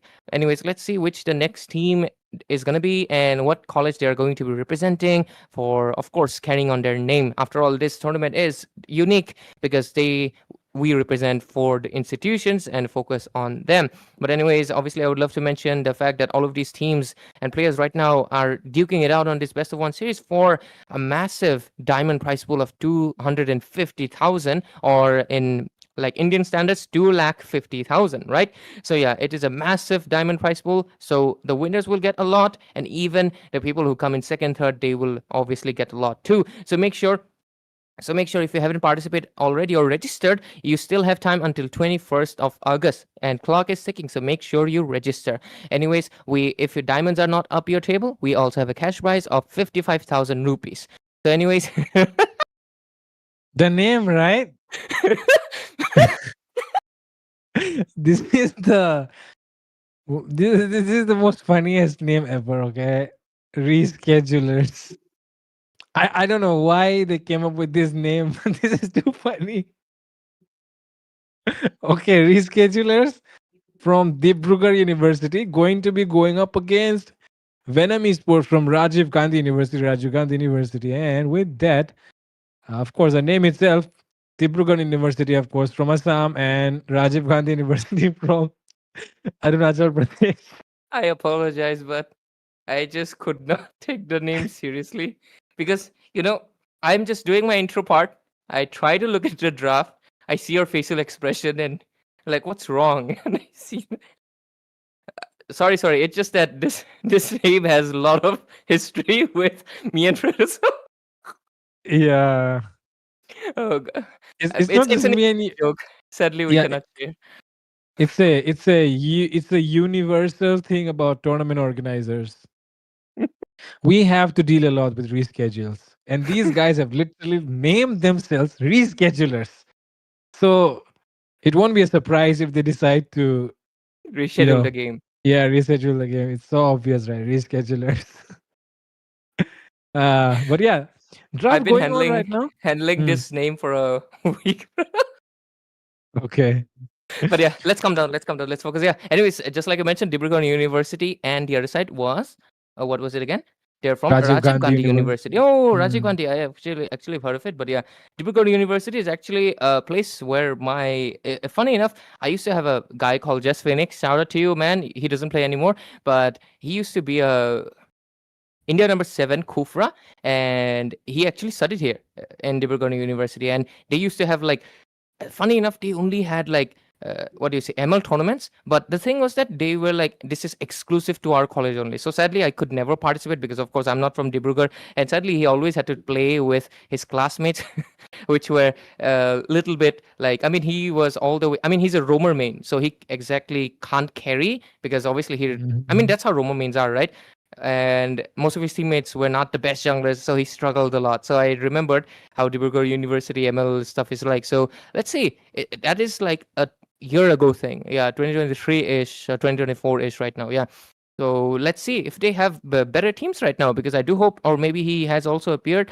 Not sure though. He has actually quit playing, so it would be a surprise if he does. But anyways, let's see. Dibrugarh University and Rajiv Gandhi. Venom Esports though, I think I've seen them in a few tournaments, right? I think Fredo, you can also recall in scrims and stuff they do appear. I, yeah, Yeah, but they appear sometimes. this is not that Venom Esports that you're Oh, thinking about. okay. Yeah, the other one that you're talking about right now does not has the E. It's VNOM only. Oh, oh. So yeah, Okay, that's a got it. completely different one. And Venom. that Okay. yeah, and that Venom Esports is actually a PUBG org, so they're like more Oh. professional. Oh, And that got it, is got it. like the one that you're talking about is actually their Mobile Legends wing. And with that coming in, we have three picks already done. The first phase about to be completed. Reschedulers have went ahead and picked pretty solid heroes for this meta. And to my surprise, I mean, we would not really see a Bruno getting picked, right, Ray? But if you take a look, Venom Oh. Esports, I think they realized that there must be a Bruno main or something on the side of Yeah. Reschedulers. Maybe So Venom a Esports India went that top out. Bruno user. Very Yeah. highly likely. I mean, sometimes you And don't even have to like visit the main heroes. Sometimes they just have the shiny title, like India 7 mm, Lancelot or mm, something. And then you just realize, mm, yeah, gotta ban it out, gotta ban it out. But this is a very textbook counter. Like way long back when Granger started to fall off actually. And he fell off because Lolita had just received buff in that patch. She had basically, you put up Lolita's shield, any attack you do, it will come back immediately. During that patch, Granger was basically not used anymore, or Lolita was permanent ban. So it's actually a little bit nostalgic, or maybe refreshing to see a Lolita back again against the Granger. But right now, mhm, Granger can spam a lot. That's the difference. Back then Granger had cooldown, so he would have to like wait. But right now, Lolita, she has the cooldown. Granger does not. He'll use first skill, bait out her seconds, and then just wait. And then he can just spam, mhm, spam, spam. So yeah, this current Lolita is actually not a good counter for the Granger. That's the whole reason why people don't pick Lolita anymore. So I hope Venom Esport they kind of know about it, because Lolita won't be the best. But yeah, let's see though. I mean, it can stop a few rockets, I guess. But other than that, let's just see what happens into this game. Anyways, first three picks are done, and the bans are coming in as well. And the last one will mostly come in from the hands of reschedulers as well. And oh, It okay, will Lancelot. be another jungler ban in the second phase. Fredrin Alucard already picked off. Along with that, they take out the Lancelot. I would not be surprised if they pick up the YSS right now. But will they do it? That's the question. And with that, Ray, if you take a look at the Zishian, do you think the Zishian is actually counterable with Lolita? Is it? No, no, no. I Before? don't think so, because it comes from the top. make it drop. Yeah. I can't say it without following that. But yeah, Zetian, Yeah. I don't think so. It doesn't count as a projectile. That is a funny thing. Hmm. I That's what should I'm test it. wondering because I've not really seen that interaction, right? So that's why I was just Yeah, wondering. It might be, it might be. We don't know, but that we'll would be so find it out. funny. Imagine all 5 volts go back to Zetian and she She gets knocked back herself, right? That knocked will be back. fun. Yeah, that would be interesting. I would love to see that. I would love to see that happen. Lolita, please make it happen. But oh, look at that. Lolita and Beatrix looks like they're like a girl group posing, Look at their hands. Yeah. Like, Actually. yeah. They're Yeah. like full on posing. That's funny. Some of Yeah. the characters have really nice coincidental poses that you can come up with. Mm-hmm. But yeah, with that, we're gonna be seeing the side of Reschedulers right now coming up with the last 2 picks, which is gonna be the roamer and jungler, and it's gonna be an Akai for the roam. I do understand they most likely want to cancel the Lolita's ultimate, but I don't think it's that important. I think they could have went with the Hylos and it would have been way better because they could have chased the, you know, Xavier, as well as they could have even went for the Katot, which is still open, and just dive into the backline for Beatrix and Xavier. Akai is like completely like frontline defender, which is good against if you're like against a Lancelot, maybe a Kufra, maybe a frontline tank. Lolita is not exactly something you want to counter with an Akai. So not the best, but not the worst either. He can still pin if he's a good pinner. So he can easily make sure that Hayabusa can get solo targets and pick them off. So not a bad draft overall from the hands of reschedulers. They won't have to reschedule their draft. But Venom Esport, the other side, the jungler haven't been picked up, and most of the options are down. But just like you mentioned, Yushin, oh no, it's actually going to be Suyo that's going to be coming in. These two are, I would say, a little bit equal because Suyo is not exactly very squishy that he will get taken down by Hayabusa easily compared to like Yushin. If Yushin fails the first skill, he will get taken out because of course he's a marksman, part marksman. But Suyo is part fighter, so he will actually survive. So it's a good pick overall. But a Xavier and Lolita, that will be hard. Not to mention even the Ruby XP lane. It's going to be a little bit hard for them to sustain and maneuver around the map. Of course. And with that, Suyo pick, draft is complete, both sides. And we'll be heading into the game very soon. But for now, the draft, in my opinion, does seem to be a little bit more in favor of Venom Esports because just because they picked up this Suyo. By like you said, if the EXP laners just stay behind, especially this Ruby, instead of trying to engage first, because look at that, they have a Kai, they have Zacian. If you try to go in first, you will not be succeeding in those engages. So it's better if the Ruby just, if the side of Venom Esports they decide to go for a counter playing instead of trying to go in first. And meanwhile, reschedulers, they are the one who have to engage first because they have the dive comp as well. And if they execute it properly, there's going to be a lot of chances for them to wipe out the entire Venom Esports side. But with that being said, ladies and gentlemen, welcome to the land of Dawn. Reschedulers from Dibrugarh University versus Venom Esports from Rajiv Gandhi University, Assam versus Arunachal Pradesh. And we are going to witness it out in the National College Cup. Yeah. Another team from Assam, of course, Reschedulers, Dibrugarh University. Another side is Rajiv Gandhi. But yeah, let's see. Just like Fredo mentioned, ladies and gentlemen, welcome to the Land of Dawn. And myself, Ray, and I'm joined by Fredo, of course. Anyways, let's go in and into the game we go. And the rotations are all everything normal, nothing out of the ordinary. And oh, I love the name of Xavier. I wished someone was called Mario. That way, it's me, Mario. The members would have been pretty nice. But yeah. On the other side, though, we have Yokai, Waze, Rin, Lampard, I know, right? Damn. And Hopeless. Anyways, Hopeless. damage. Don't say Hopelessness. yeah, damage. Oh, first blood by Wow. Hopeless. Oh, Wow. okay. Okay. Hopeless. Yeah, hopeless. Yes. Doesn't sound too good to call him hopeless after that good play that he just showed. HN. Let's just call him HN. And just call him Akai, man. Let's call him Akai, bro. But right now, Akai, Hopeless is definitely being very, very useful. And with that, the Suyo to get taken down, and now he'll be under farmed as compared to the Hayabusa, who is actually getting a lot of farm. And now, oh my god, that was so quick. Nice Hayabusa. And with that, Ugi Shadow Kill comes in. We'll be able to get the kill flicker. Oh, Haya. We'll be able to make that Beatrix survive. Things looking really, really good right now. Reschedulers definitely showing that they have better micro. Yeah, overall, oh, look at that though. Lolita getting a little bit stuck, as well as the Beatrix taking a lot of damage as well. But so far, Yokai, I would love to see the interaction, but we haven't gotten it yet. But the turtle, coming in as well. And with it, the Lancelot has a usually better chance against. No, not why am I saying Lancelot? The Suyo has better chance because of the Soul Sever. But let's see. Yep, let's see what happens as these guys are ready to take down this turtle right now. DU. Tilburg University, and there seems to be no concern from the side of Venom Esport. Oh, it seems like Suyo finally coming in, waiting for the right moment as his teammates try to buy time. But oh, it seems like too much pressure being put on the Lolita right now. And with that, there it comes. The Phoenix has landed, and with that, Hayabusa gets the one turtle, and with that, Ruby getting taken down. Suyo will get taken down as well. A lot of members falling, a lot of bodies falling. One more falls down. It will be the Xavier. Will he just succumb this time to the Granger's bullets? And with that, they're trying to push down the mid lane, which is actually a good thing, as they're going to getting a lot of gold because Xavier not arriving yet. Yeah, and 4-0 already for Reschedulers, which is really like, I mean, their composition did speak that they can go for a little bit of snowball, but I wasn't expecting a little this much fast. But so far, the Akai is actually looks like he's the one trick instead of the Bruno, they should have been worrying about this Akai, because Akai is playing really immaculately good, and right now he's on 0 deaths. Even has a first blood on his hands, and this Panda showing a little bit of his kung fu moves. But overall, they're doing a good job. But oh, can he do it? Akai?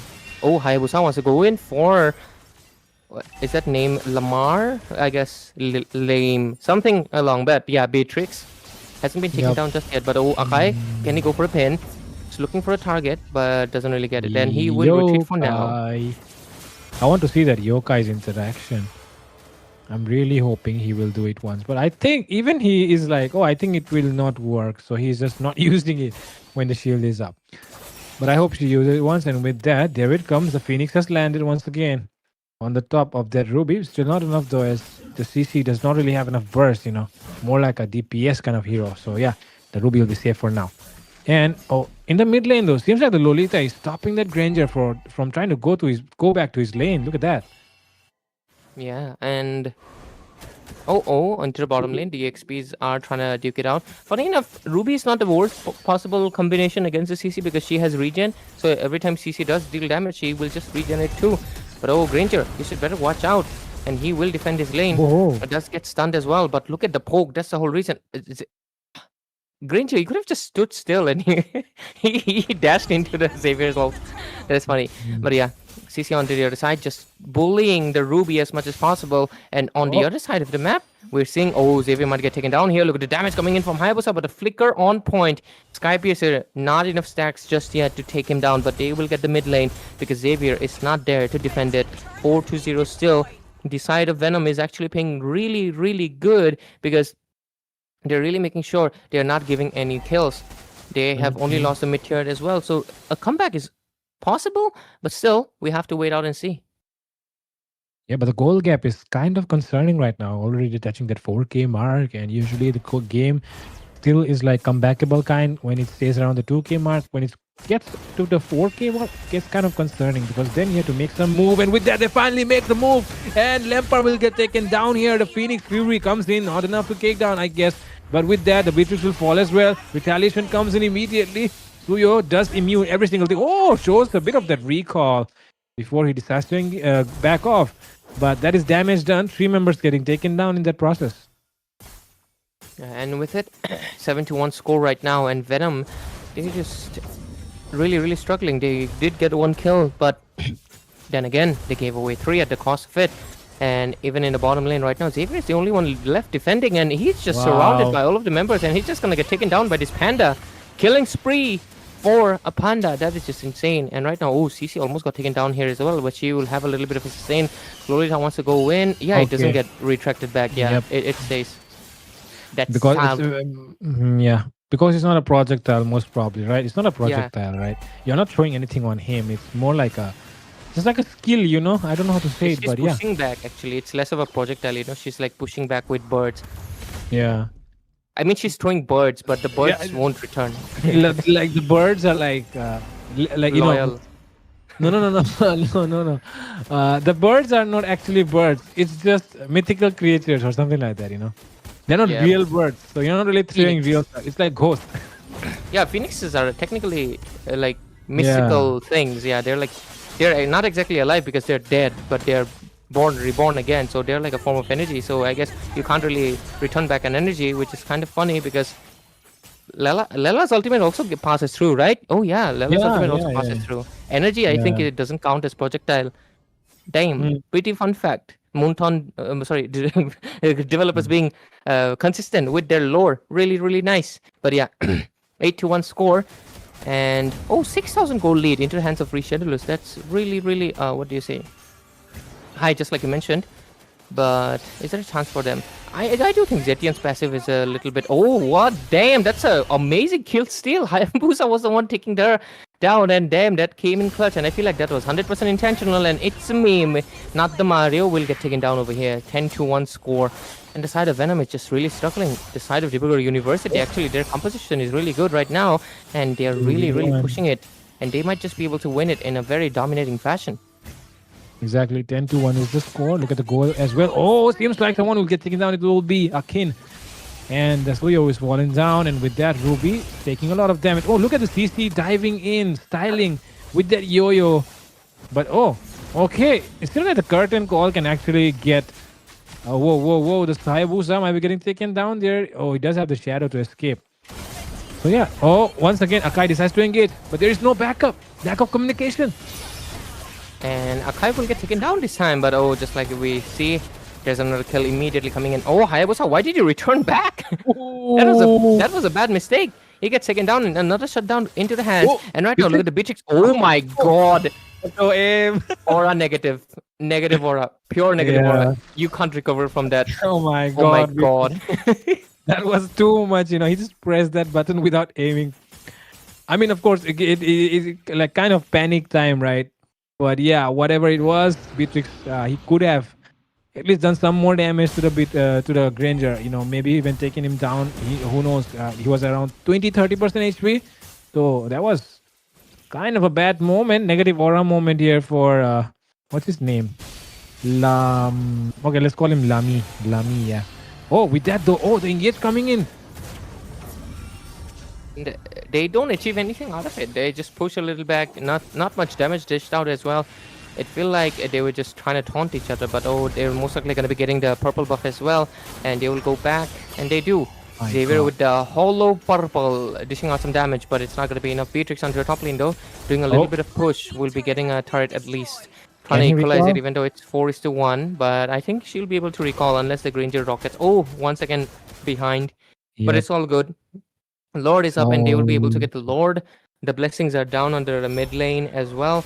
So they'll most likely do... Oh, what? It's me gets taken down, but Hayabusa on the other hand will survive. No issues. And they will most likely go for this Lord right now. They're kind of delaying, but they will take it.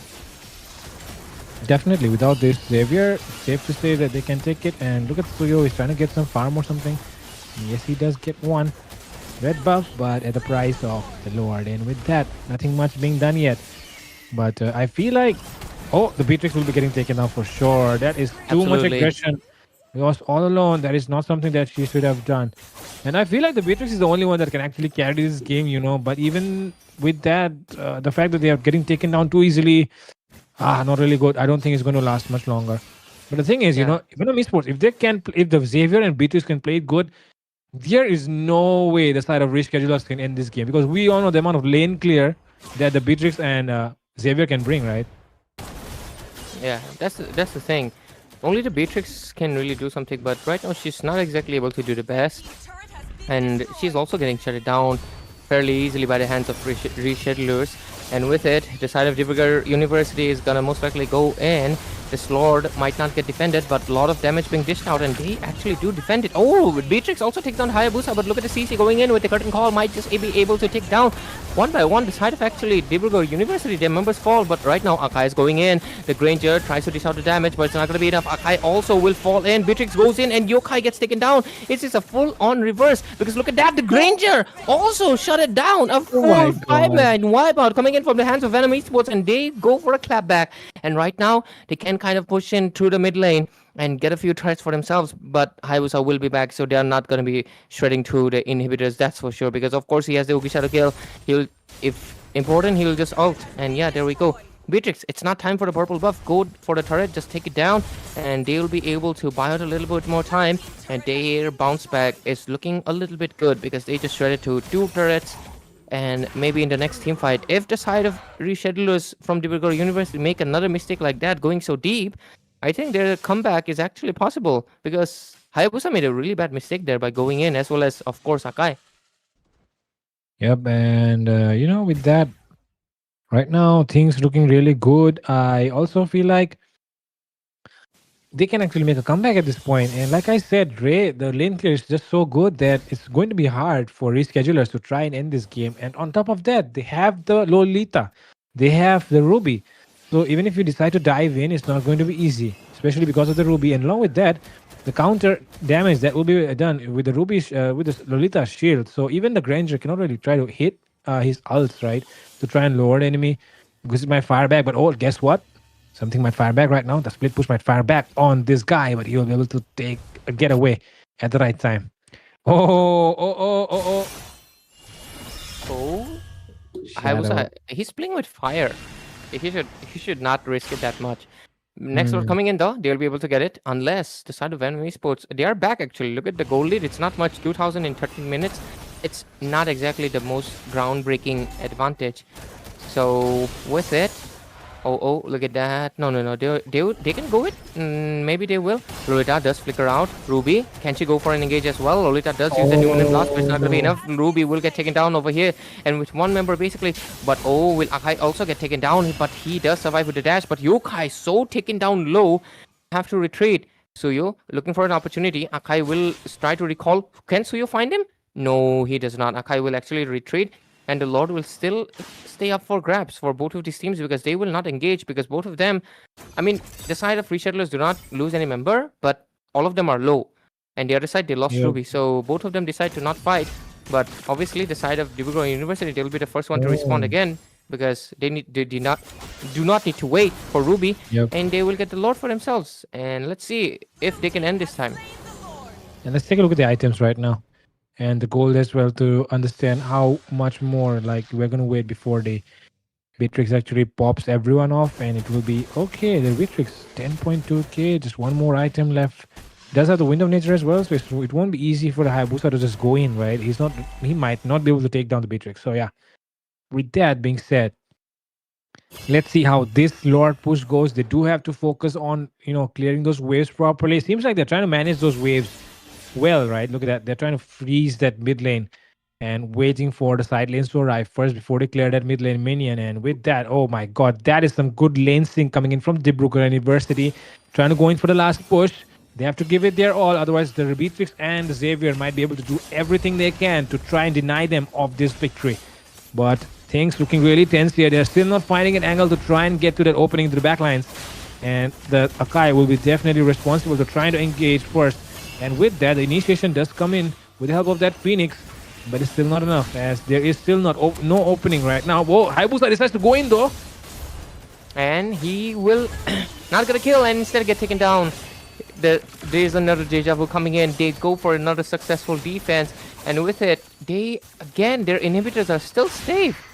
That is really insane. Lolita wants to go in. Numinous Blast comes in as well. Can Beatrix take down? Akai comes in with a heavy spin. Does pin 3 targets. That is a beautiful pin coming in. Really amazing one, but it's not going to be happening because look at the Beatrix damage. And right now, Granger forced retreat. That Tornado Eye will be his saving grace. And he will go back. But with his members down left and right, they're not able to end. They're still at 2 inhibitors. I feel bad for the Akai. He pinned down 3 members, but there was no backup. Because the Lolita was definitely keeping 2 members engaged, which was the CC and the Granger, right? And Mage, of course, cannot really go for an all by herself. Of course, getting zoned out by the Suyo as well. So yeah, things are going to look really interesting now. Let's see if they can actually end this one. I think it's going to go 20 plus minutes, bro, for sure. Yeah, unless the side of Dibrugarh University is able to end. It's not gonna end any fast because Venom Esports they have good lane clear, caught up into a level, but yeah, let's look at the itemization. They do need full items, Have they gotten full items yet? I want to see. Even the Xavier. Oh, Xavier picks up the genius one very Lolita late. yet to go for full. even Suyo is not full yet. Xavier is also not full yet. So yeah, maybe we'll have to wait for everyone's last in slot for the hands of Venom Esports to really equalize the I ground. But I on the don't other really hand, yeah. I don't really understand why the Xavier is on that build, right? Oh yeah, Like it's a you know, little weird. yeah, that's a little bit weird kind of build. Oh, okay. Suyo might be in some trouble here. And he will get pinned. Oh, Winter Crown coming in clutch, but the rest of the teammates are not going to be responding back, and this Panda will get taken down. But the Lord is up. They don't have the frontliners anymore. Mid lane. This is a green signal for Venom Esports to commit. They have to go in, or else this is the golden chance. Yes, The golden chance to get exactly. this Lord, the gold Lord for themselves. Obviously, Beatrix has to stay there to defend the base, but after that, they should come in right now. They need to commit. Xavier needs to dish out the damage right now, as well as the Beatrix. They gotta do it. And Akai, 20 seconds still left. They gotta do it, my or else. God, the damage of Xavier. You see that?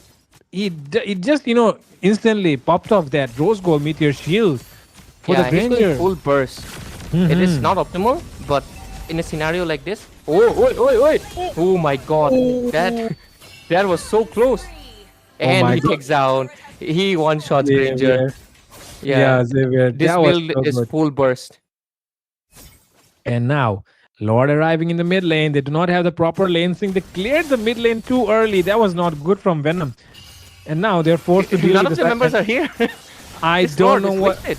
Yeah, this Lord is completely wasted. I don't know what they were thinking about it, but they cleared the mid lane just way too fast, and that's why they're suffering. But now, oh my God, CC, good damage being done here. But now she might be getting caught. Oh, that I'm offended was so bad. That was a huge miss. Oh my God, a little bit of miscoordination happening. They leave Xavier alone. They just came back, but they're again a little bit chaotic.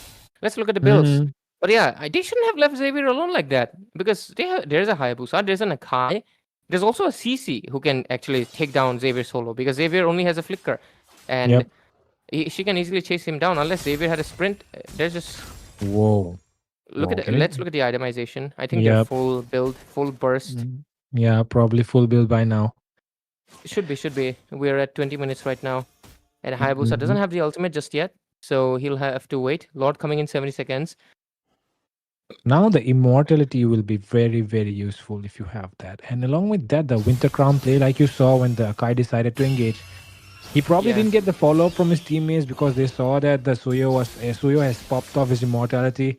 So going in would be kind of dangerous. So yeah, I guess immortalities, Winter Crowns going to be really useful. And yep, if we can take a look at the builds, we'll understand more about how long will this game take. I think Hello. the side of both of them are making a little bit like mistakes on their end. And because of that, it's like extending and costing the game quite a bit.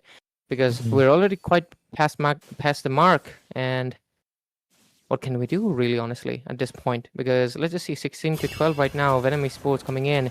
And with it as well. I think they'll be able to end if they just like go all in, but at the same time, not exactly go like just go in blindly. They have to go in a little bit smart, because Yep. few times Hayabusa went in early, he got taken down, then it was 4 versus 5, then Akai tried to pin in, but there was no follow-up. There's a lot of miscommunication happening is what I will definitely say. Because, that was look at that, the nice. Granger is getting stuck, but the Rose Gold will come in clutch, save him from now, but Akai with the heavy spin, he might be the first one to be sacrificed. Suyo comes in from behind, and obviously the Akai will get taken down right now. Granger is getting chased down, and the side of Beatrix is the one dishing out the most of the damage. Hayabusa is trying to do everything he possibly can, but it's not going to be enough, because look at the rest of the members. They don't even need the Lord, because only Zetian is going to be standing in. They can just go in with the minions. They can just take him down, but I think they will just They're going to end it. And with that, we might be having the first comeback that we have seen in this entire National College Cup, and it's going to be Rajiv Gandhi University making a comeback versus Dibrugarh University, and they will be definitely overjoyed with this comeback that the Beatrix has helped them pull off. Honestly, I'm gonna be honest with you. It was mainly the side of Dibrugarh University extending the game quite a bit. They were really ahead. They were really ahead in gold and EXP and everything. They had the game in their grasp. They basically snowballed the entire game until like 17 minutes. That is just insane. At 17 minutes, they made a mistake. Hayabusa dived in early and he got taken down. Then 18 minutes with the next Lord, he dived in again early and he got taken down. And then the rest of the moment, Beatrix was online. Her damage was there. Xavier was online because, of course, it's late game. Xavier was hurting like so badly. Then at the end, I definitely would say it was Suyo actually who came in from behind and took down rest of the members. He took down Akai, he took down Granger as well by himself. And rest of them just cleared the base, and we got the win. This is actually the first epic comeback that not exactly the first. The first epic comeback happened actually for the Sahara team. Remember Masha and Hanabi? Yep. That was the first one. This is the Oh, second yeah, one. yeah. The Sarah one. Yep, of course. Yeah, Hanabi, Masha, Julian, one man push. Fortunately, I remember that one. Yeah, But yeah, oh my God, take a look at that. Silvers. A plate of silvers that we see tonight. And with that, Yokai on that, Zacian will be the one MVP. getting that MVP. Because she's golden, you know? She's Yep. golden. That's why she got gold medal. Golden Bird. And okay, the Beatrix is actually having some kind of rank as well. But whatever it may I be, think that's Bhutan number 2. Is it? Or is it? No, it's not Bhutan. What the hell? That's like that's Portugal. That's oh, Portugal's Portugal, flag. man. Why Yeah. missing? I'm thinking of Bhutan, my bad. Yeah, But it's yeah, look Portugal. at that, right? Both of the Yeah, sides yeah, have it's the Portugal. supports. Yeah, the supports are the one who are getting the MVPs. Yeah. And with that, ladies and gentlemen, of course, I think if Reinbai is ready, we can definitely go into the spin. Yeah. Yes, so yeah, let's go ahead with the spin. Third game, third spin, and third finalist for obviously the last draw that will be happening after all of the games are over. So make sure you participate. And of course, let's spin the wheel and get our third finalist for the evening. And there we go. What's the name? Kevin or Zevin? Yeah, Zovin. Zovin. Okay. For a second, I thought that was Zovin. just normal Kevin. Sounds but it's like a actually medicine, Zovin. actually. Sounds like a medicine. Like give me 2 pills of Zovin. Yeah, sounds like that. Sounds like that Sounds for like a sure. medicine. But anyways, congrats to, of course, the side of Rajiv Gandhi University representatives. They will move forward, and their team name was Venom Esports. Yeah, Venom Esports. Yep, Reschedulers Venom will have to Esports. reschedule everything because they are not going to be winning it, sadly. And congrats, of course, Rajiv Gandhi University. And we hope to see the side of Divrugarh University, more teams from their institution. And of course, anyways, right now we're going to be going for a short break because, ladies and gentlemen, we have to make space for game number 4. And make sure you stay tuned on Battleknights India. We'll be right back with NCC. Stay tuned and keep on watching. And of course, participate on the giveaway.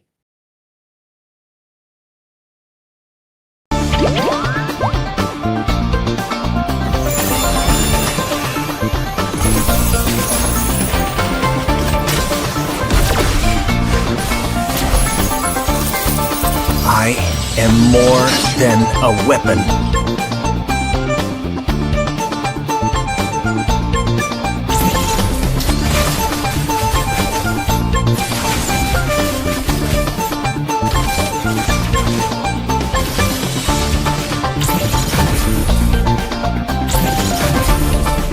What for?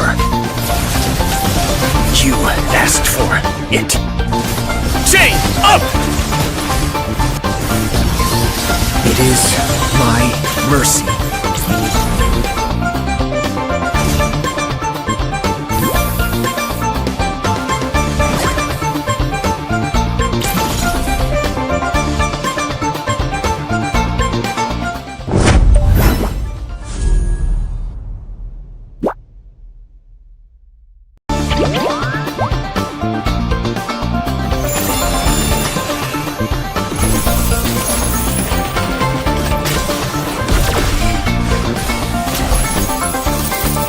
I am more than a weapon.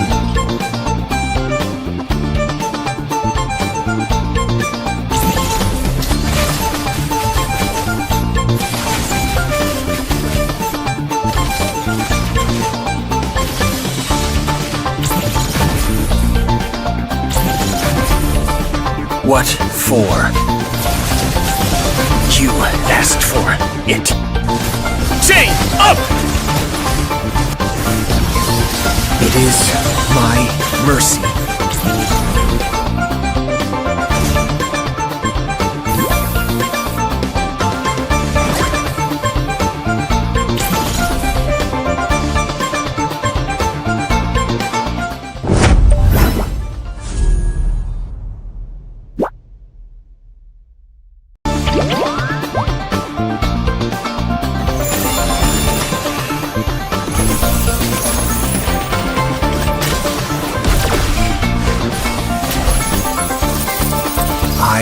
am more than a weapon.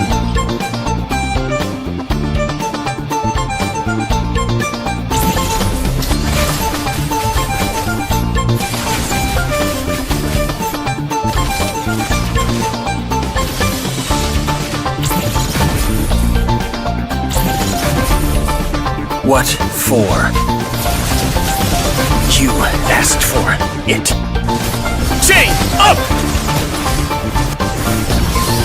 It is my mercy.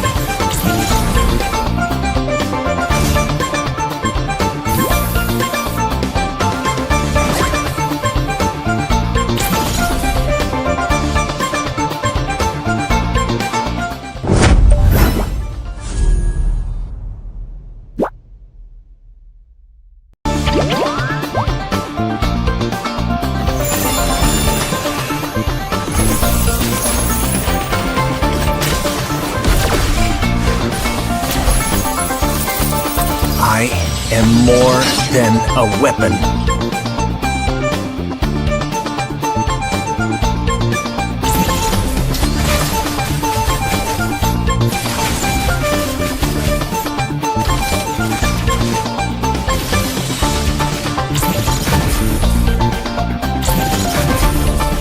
What for?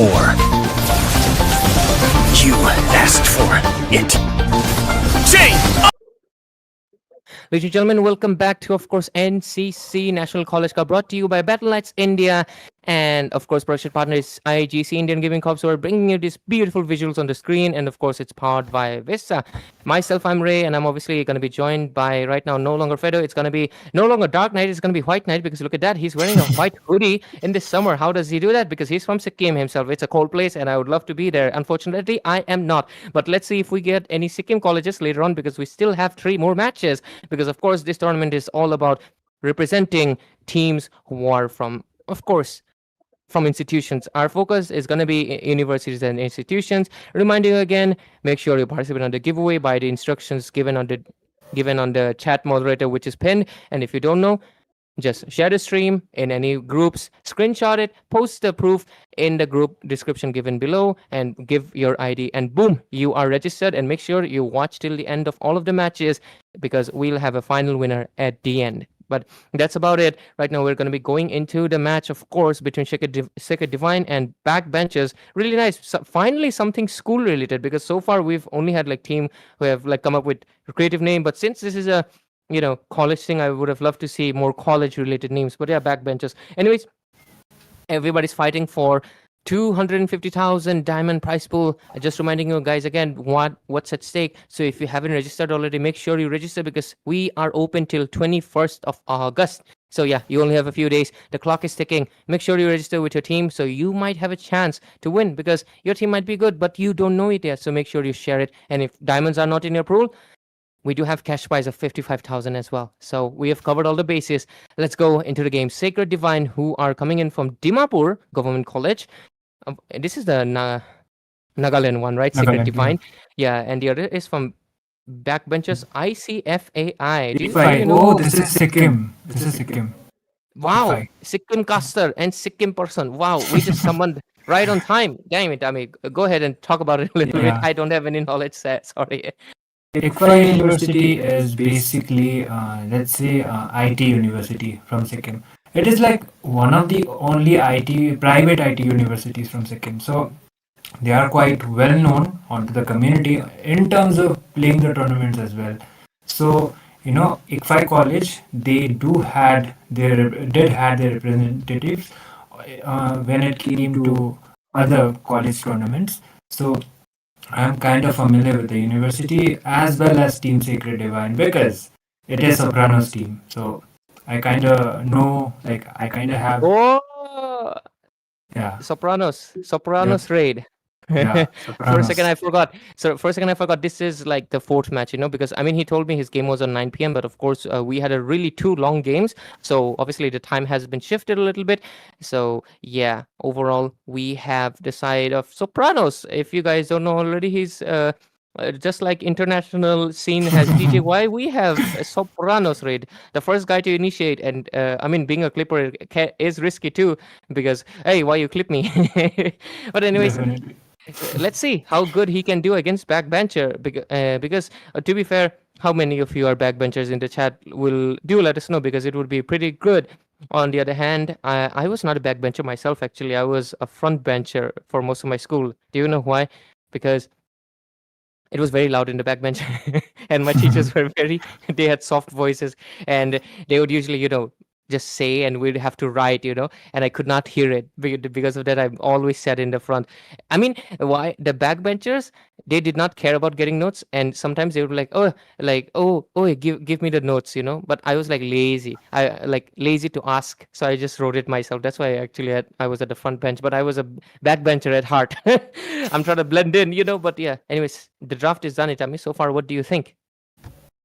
They actually prioritize the EXP for their side, which is understandable. As well as Lapu, he is a ban as well as maybe the pick kind of a priority. So it is okayish. And for the side of team backbenchers, they are responding with a Grok, which has been newly revamped recently. So he is pretty strong even onto the EXP lane. Go the damage Grok, and he can actually one shot the MM as well as maybe the mid laner.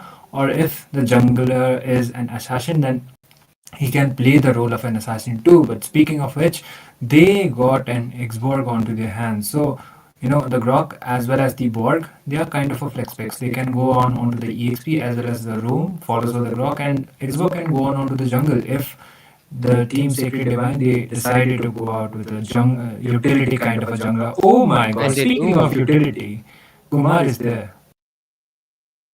And that is interesting. It's like I can't say the I can't say the word, but yeah. What is it? They do pick up the Baxia, which is interesting. They could have went for something else. But okay, yeah. Lancelot is banned. Yushinshin is banned. Xbox is taken. Fredin is gonna be struggling. So I guess they want to go for the truck tire, And last pick gonna be coming in from backbenchers. And let's just see. Let's just see. From the hands of course, Mage has not been picked yet, which is interesting. Bro, I have Zushin in my background. Sopranos, I'm disappointed in you. Bro, you did not first pick Zushin. What is this heresy? I will take you down, bro. But yeah, Farsa is also open. Either of this side do not prioritize the mages. That is very surprising. Usually the mages are always prioritized. Even the Kandita is open still. But both of the sides go for the marksman. And if this can be a potential jungle Baxia, but we don't know yet, we'll have to wait out. And we have a jungle Xborg. So both of them are actually clear with the marksman. But let's see what's going to happen for the next picks. So Kadita ban, Zetian ban.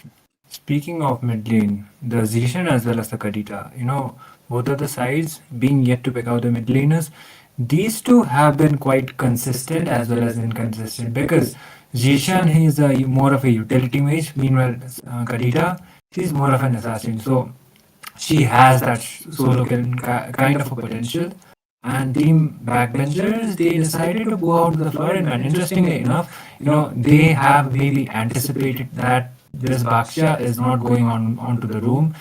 Baxia room is also actually good, but he is kind of situational onto the room position, let's say. Onto the jungle, you can knock him out. And in terms of getting the objectives, you can just, rely onto your gold as well as onto the other members to dish out the damage. You can just take the objectives as well as try to outfarm the opponent's jungler as much as possible. So it could have been happening, but there you go, Ray. 3 mid lane bans as well as the Zushin. Zushin, it is understandable because they have a utility jungler for their side. She can just slam them off.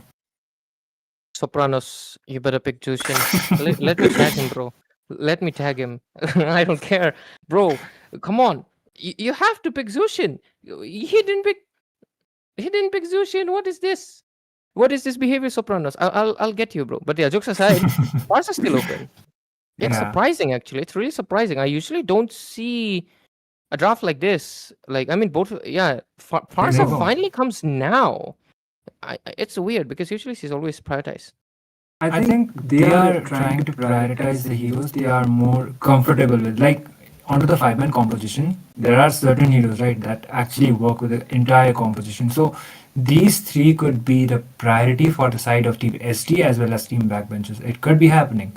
And Sacred Divine, they do have the final two picks coming up. I think it is going to be a Roma as well as a mid laner, because Baxia Rome is also, situational. But I think he would be better if he goes out onto the jungle and gets combined with a support like a Matilda. He can actually be a good combination with the Baxia too.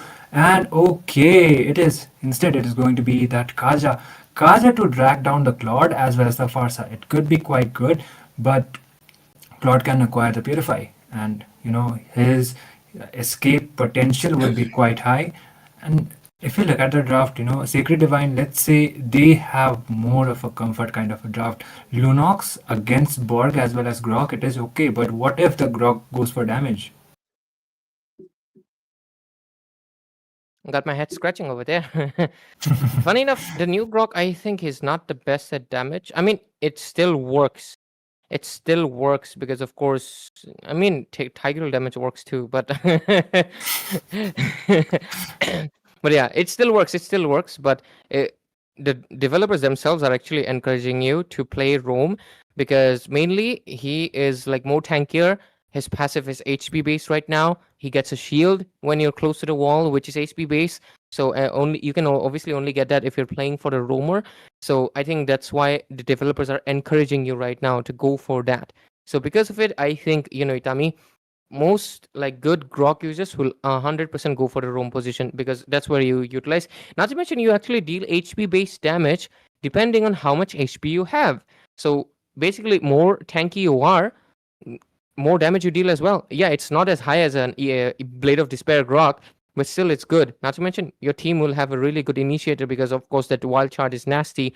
Not to mention his new passive that enhances his basic attack is basically a discount first skill, and you can combine it with the first skill. So you basically have like you full the passive, you do it once, and then your first skill. So that's like twice the knockup. But anyways, ladies and gentlemen, let's see what's gonna happen because this is a knockout itself. Ladies and gentlemen, welcome to the Land of Dawn. This is NCC, National College Cup, where we focus into institutions.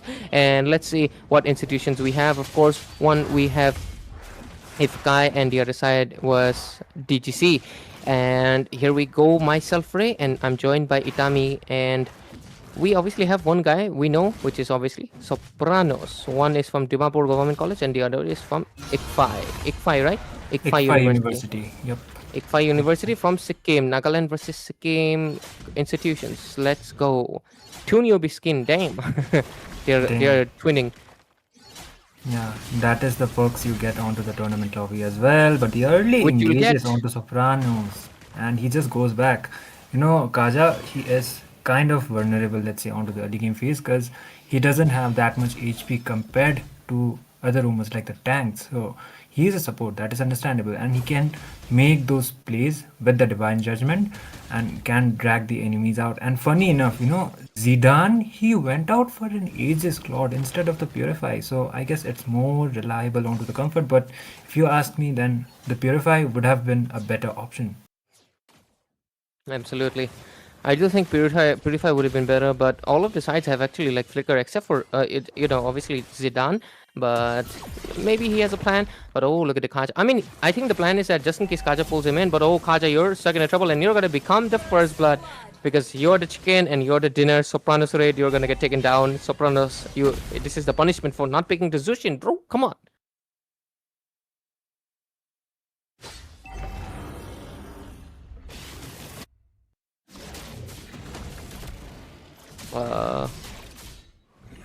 Itami, I can't hear you, I think. Yeah, I'm so sorry.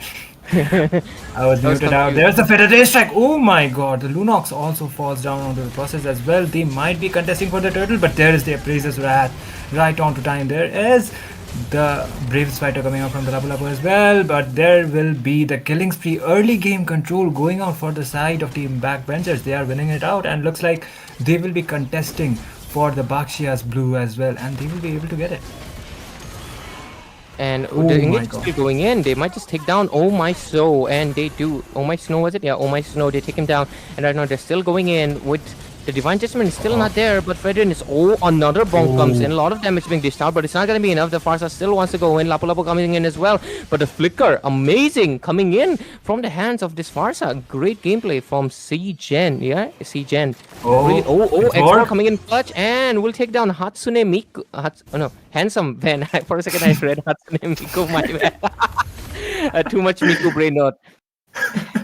Hatsune Miku. Bro, for a moment I actually... yeah, it's handsome Ben. But anyways, Sacred... Too much brain rot, I'm sorry. Too much time spent on Instagram Reels, you know? Yeah, understandable. I have kind of been there as well, but yeah, you know, you can occur with that kind of mistakes as well. But for now, Sacred Divine, they are kind of lacking in terms of the gold as well as onto the kills, because there was an early game extension, and okay, Sopranos, he will be able to sustain it out, tries to just go back, and he is yet to get a perfect Divine Judgment for the side of his team. Good thing is, if they are able to bait out the flickers, then the Divine Judgment could actually come up quite handy. But the problem is the initiation as well as the front line for the side of team Backbenchers. They have the Grok as well as the Fredrin, the jungler. And looks like Claude will be able to land up some hits. The turtle will be spawning soon. Once again, Fredrin is trying to take down the purple buff of the Baxia. And he's nowhere near to be contesting it. Oh, onto the bot. Taken down. Flot gets taken down. I do think that was kind of a mistake. He wanted to, I guess, steal it and help his team out, but yeah, instead the Lapu Lapu actually gets it, so ultimately that was up for nothing, and right now they're gonna go for the turtle, and damn, that steal. Solo 1v9 actually is doing 1v9 because he just get it. Grok has to retreat, but there comes the Lapu Lapu. Farsa get bonked in and will get taken down. Double kill for this handsome Ven, not Miku. But yeah, another kill for Solo 1 versus 9, and 6-4. Decided Sacred Divine making a good bounce back after that, and right now they're responding strong. 6-4 score, and the goal lead is also into their favor, and with it they're looking really good. Zidane have to farm up and do something about it. Yeah, definitely. There is a Granger on the opponent side. You know, Claude, instead of the damage, he is more onto the objectives. But still, you have a utility jungler, and looks like he might get ganked up. There is the Divine Judgment as well as the Flicker, and that is what I was, you know, warning the Claude about. You have the Aegis. You need to be making sure that you are getting enough visions so that, you know, you don't overstay onto the towers.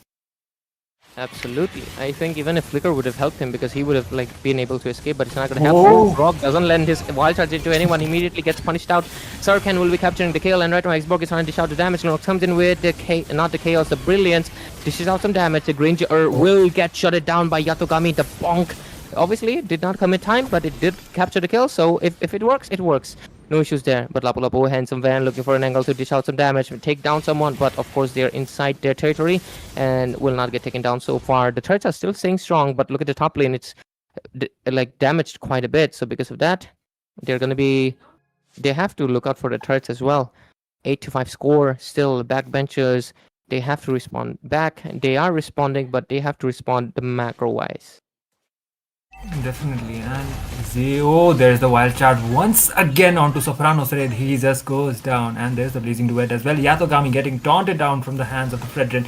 That Sonata is trying to be used on. He just uses the Rondo and tries to escape, and he's able to do so. But there is the Kumar with the initiation, tries to go in all by himself, but he doesn't have his backup. But meanwhile, onto the top side, there is the Export falling down from the hands of the Lunox. The initiations are there, but thankfully Yatogami didn't go down onto the process, which is a good kind of a trade. You just got one of the members for the side of Team IGN University, but speaking of positioning, Zeya just falls down onto the process, and still he was not able to escape it out. But this time Sirken will be able to secure the retribution.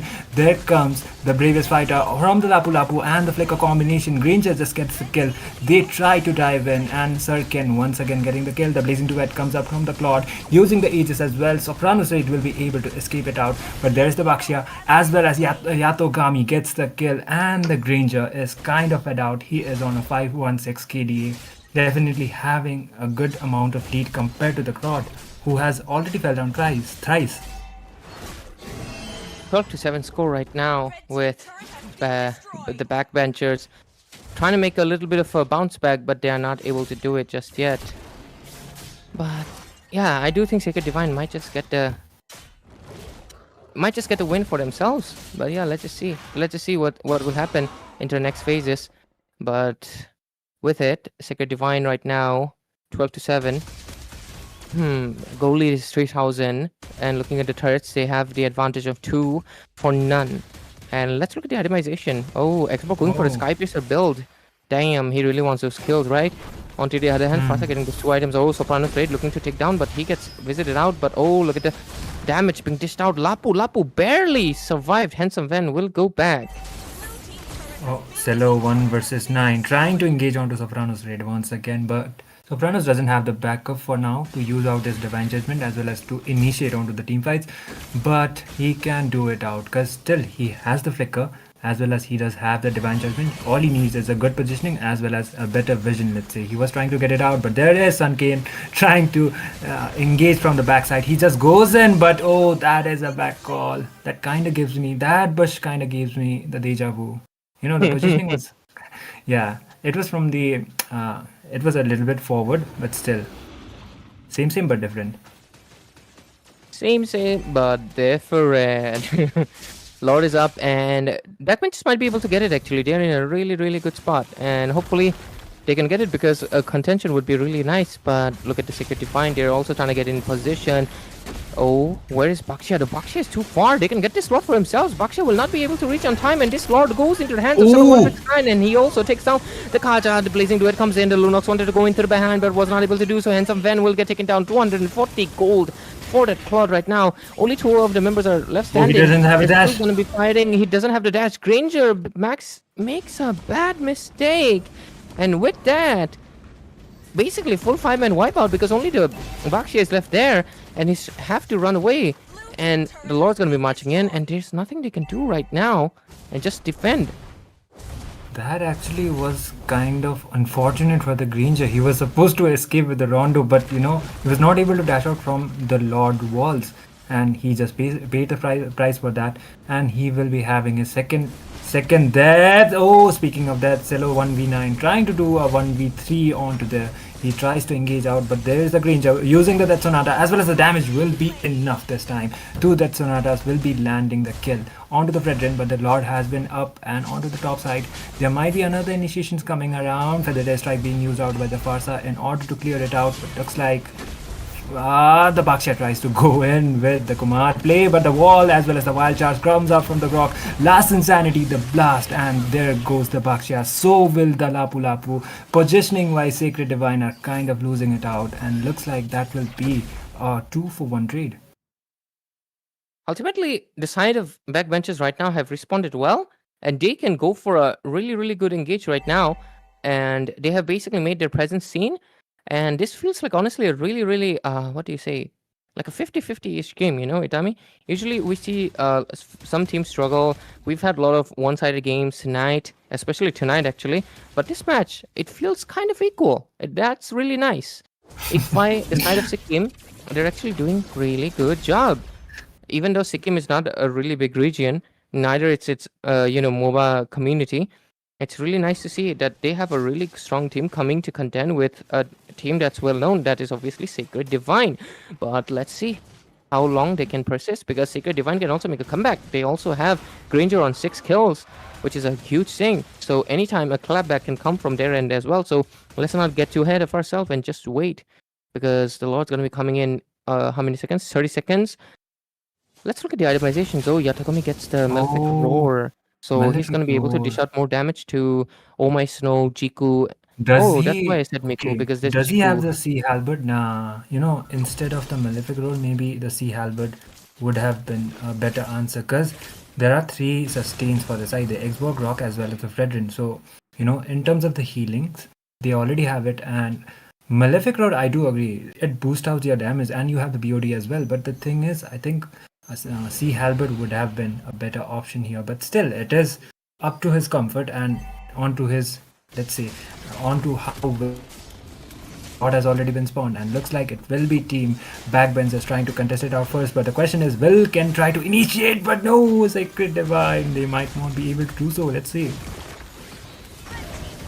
Lord will get taken down into the hands of CGN, and right now, oh, look at the Xborg dishing out so much damage with that lasting insanity, almost taking down Soprano's raid, but on to the other hand, the Baksha is still fighting in, and he'll most likely get taken down. Blazing Duet dished out, but he's still trying to run in, but the taunting is too much. Killing spree secured for Zidane over here, and with that, one member down.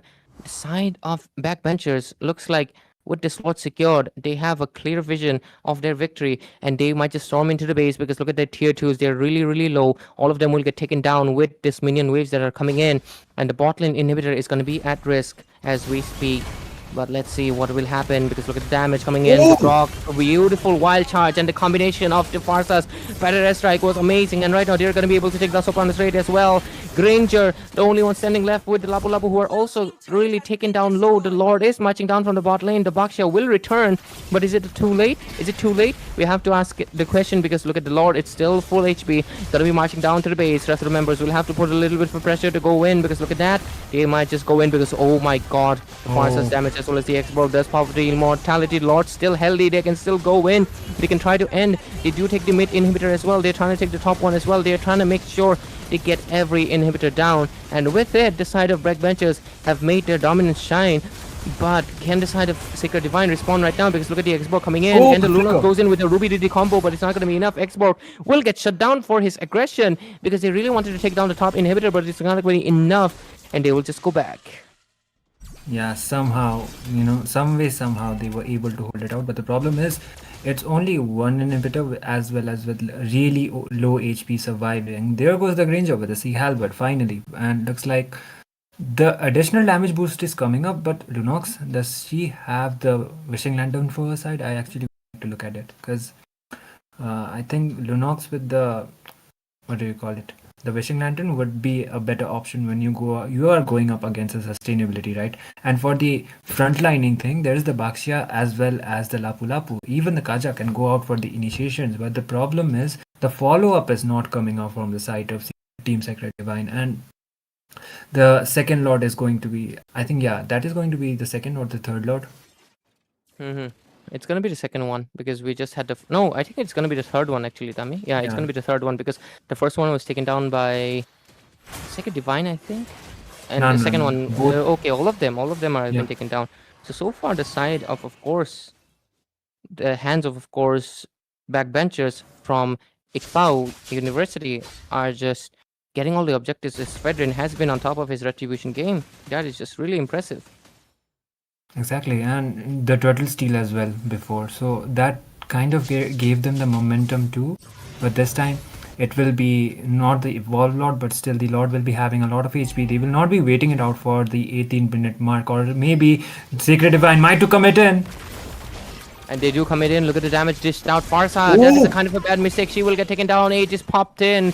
Claude dishes out a lot of damage. The bomb coming in as well. Lapu Lapu get taken down, but the rest of the members are coming in. It looks like this is a clapback coming in from the hands of Sacred Divine finally as they secure multiple kills. 3 members are down, and with that, oh my god, Granger! Maniac secured! Oh my god, an immediate clapback from the hands of Sacred Divine. The side of Dimapur University, Dimapur College. And with all of the members down, they can go for the Lord securely and most likely a few turrets as well.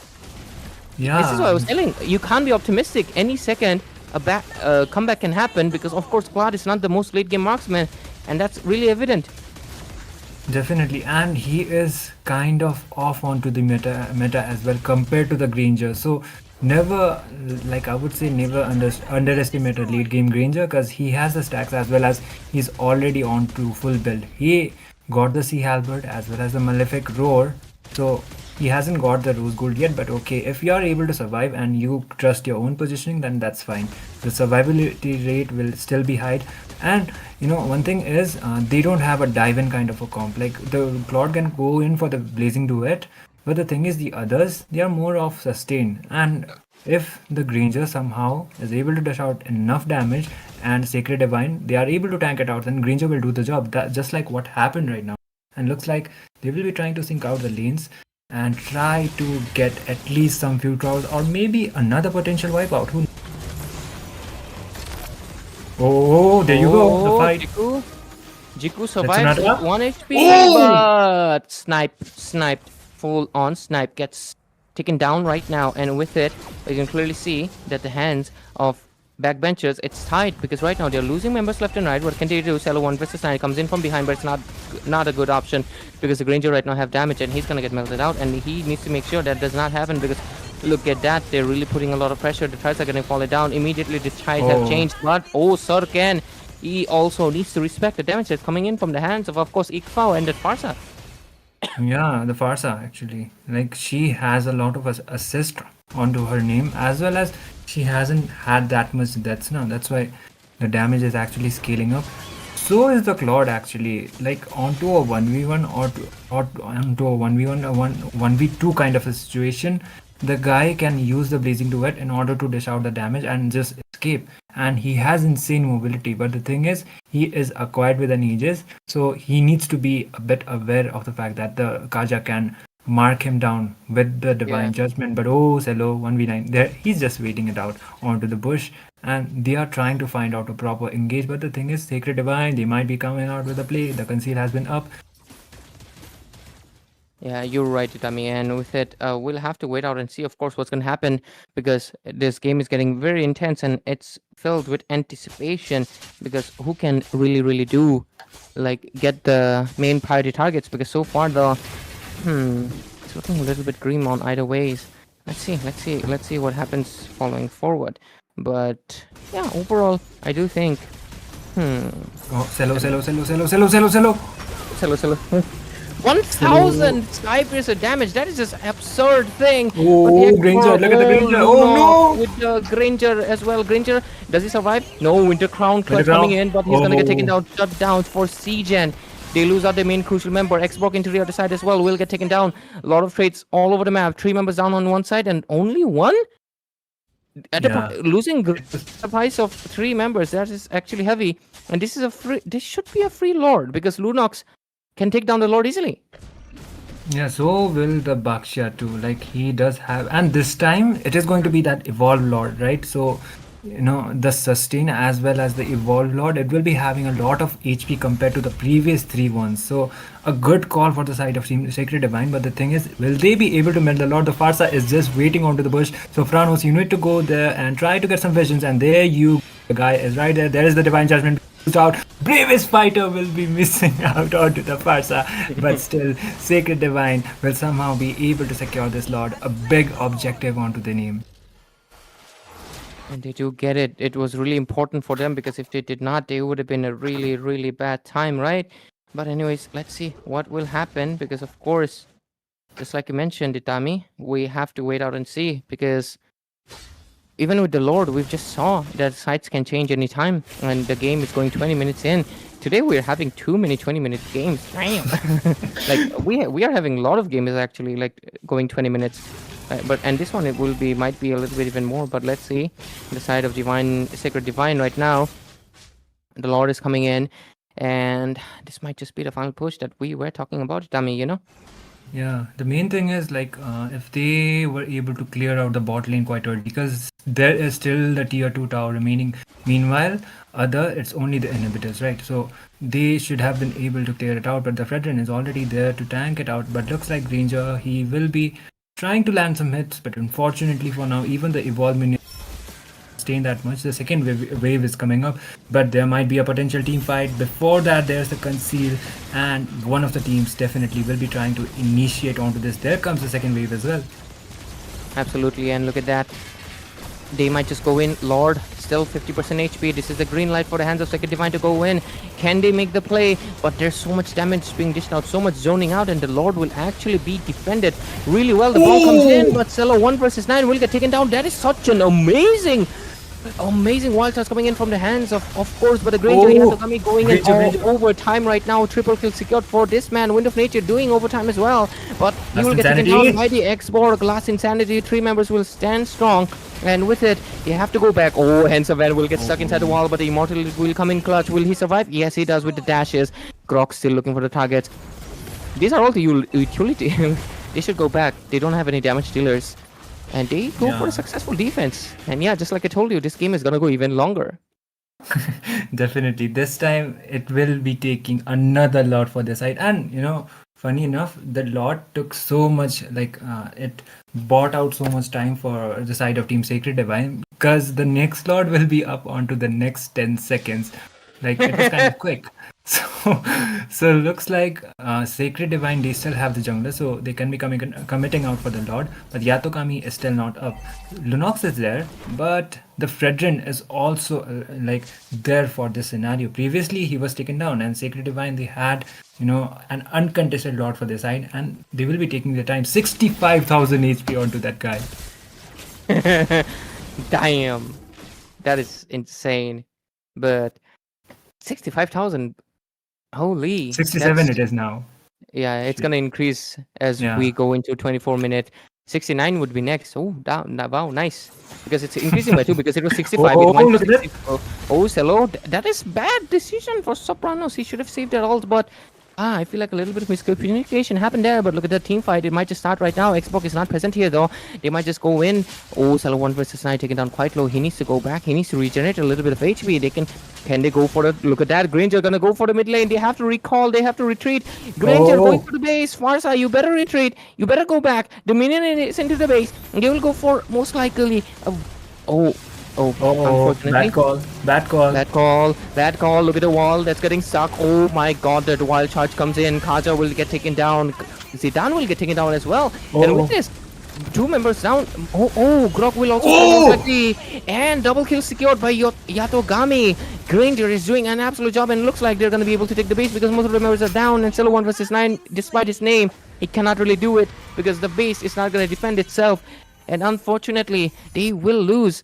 And the side of Sacred Divine will get the game. And this has been the longest game, if I'm not wrong, Itami. Like 25 minutes?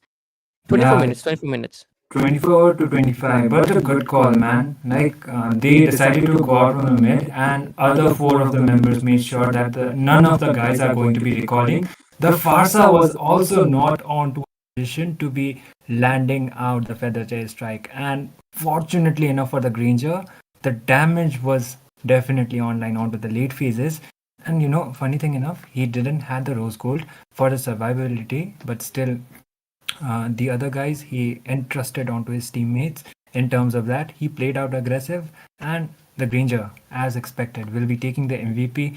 I think early game wise, Sacred Divine were kind of lacking because, let's say, there were kind of miscommunication as well as the missed kind of calls happening. So but it's all good because once the game progressed onto the mid as well as onto the Granger's damage was coming up really, really, really hard, and the Claude as well as the other members, they didn't have the Purify, they had the Flickers, so it made Sopranos he made sure that the Fredrin as well as the other members gets caught out with the Divine Judgment. The Flicker combos were also there, and Sacred Divine, let's say, good discipline as well as good amount of comeback they came up from. I actually wasn't expecting it considering the fact how hard they were getting kind of dominated. Yeah, it was honestly a really, really good comeback. But is the spin the wheel ready? Because it should be. Yeah, let's go. We're gonna The be getting the fourth finalist for today. Let's go. Let's spin the wheel and get our 4th finalist. Spin the wheel, boy, and let's see who's gonna be. Read the name it to me because I don't see it. Just Eric. Okay, Jod Eric. J-O-D Eric. Yep. Man, the text is too small for me, but for you guys, it's nice. But yeah. Congrats, and make sure you stay until the end of the stream because, of course, you are a finalist. If you want to make sure you win it, if your name pops up and you're not there, of course, we cannot select you. So make sure you stay tuned until the 6th game and the last spin that will happen after the 6th match. So make sure you stay tuned. Keep watching NCC, guys, because we're going to be coming back with the 5th match. And yeah, we'll be right back.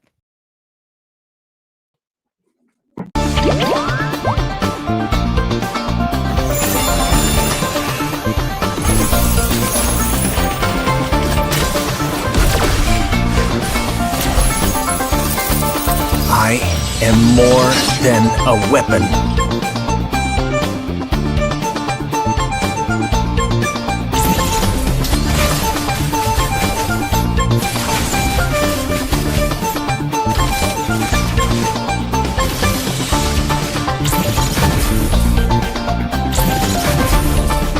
What for?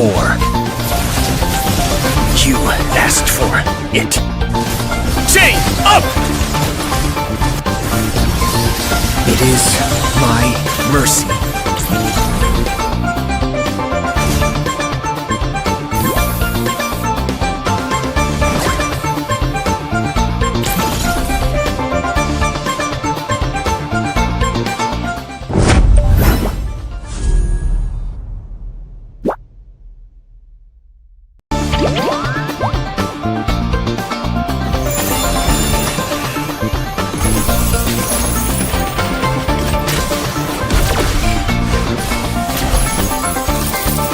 I am more than a weapon.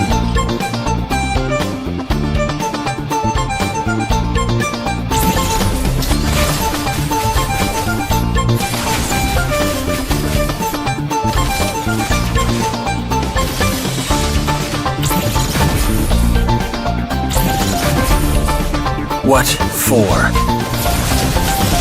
You asked for it. Chain up! It is my mercy.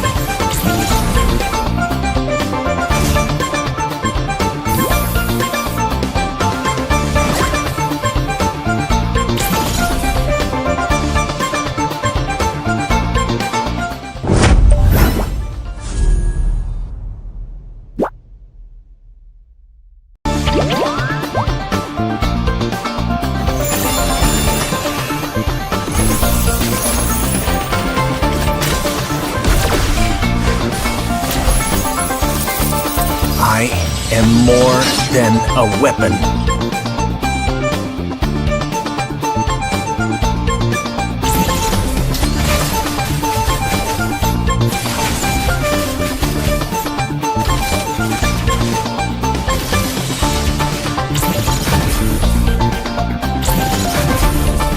What for?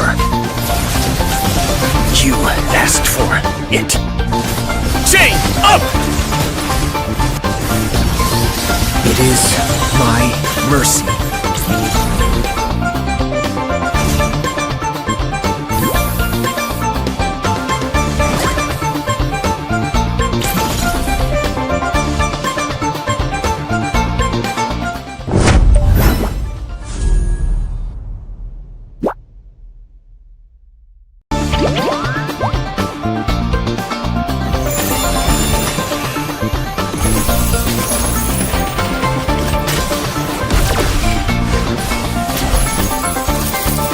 I am more than a weapon.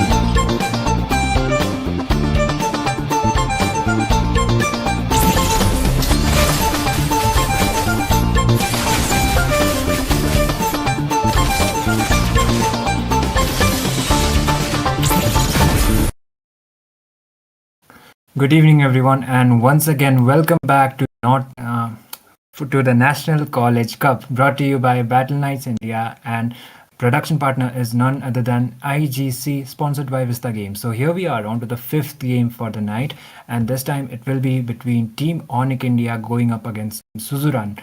Onic India representing Dibrugarh University from Assam. Meanwhile, Team Suzuran also they are from Guwahati University. So it is both of the teams they are from Assam.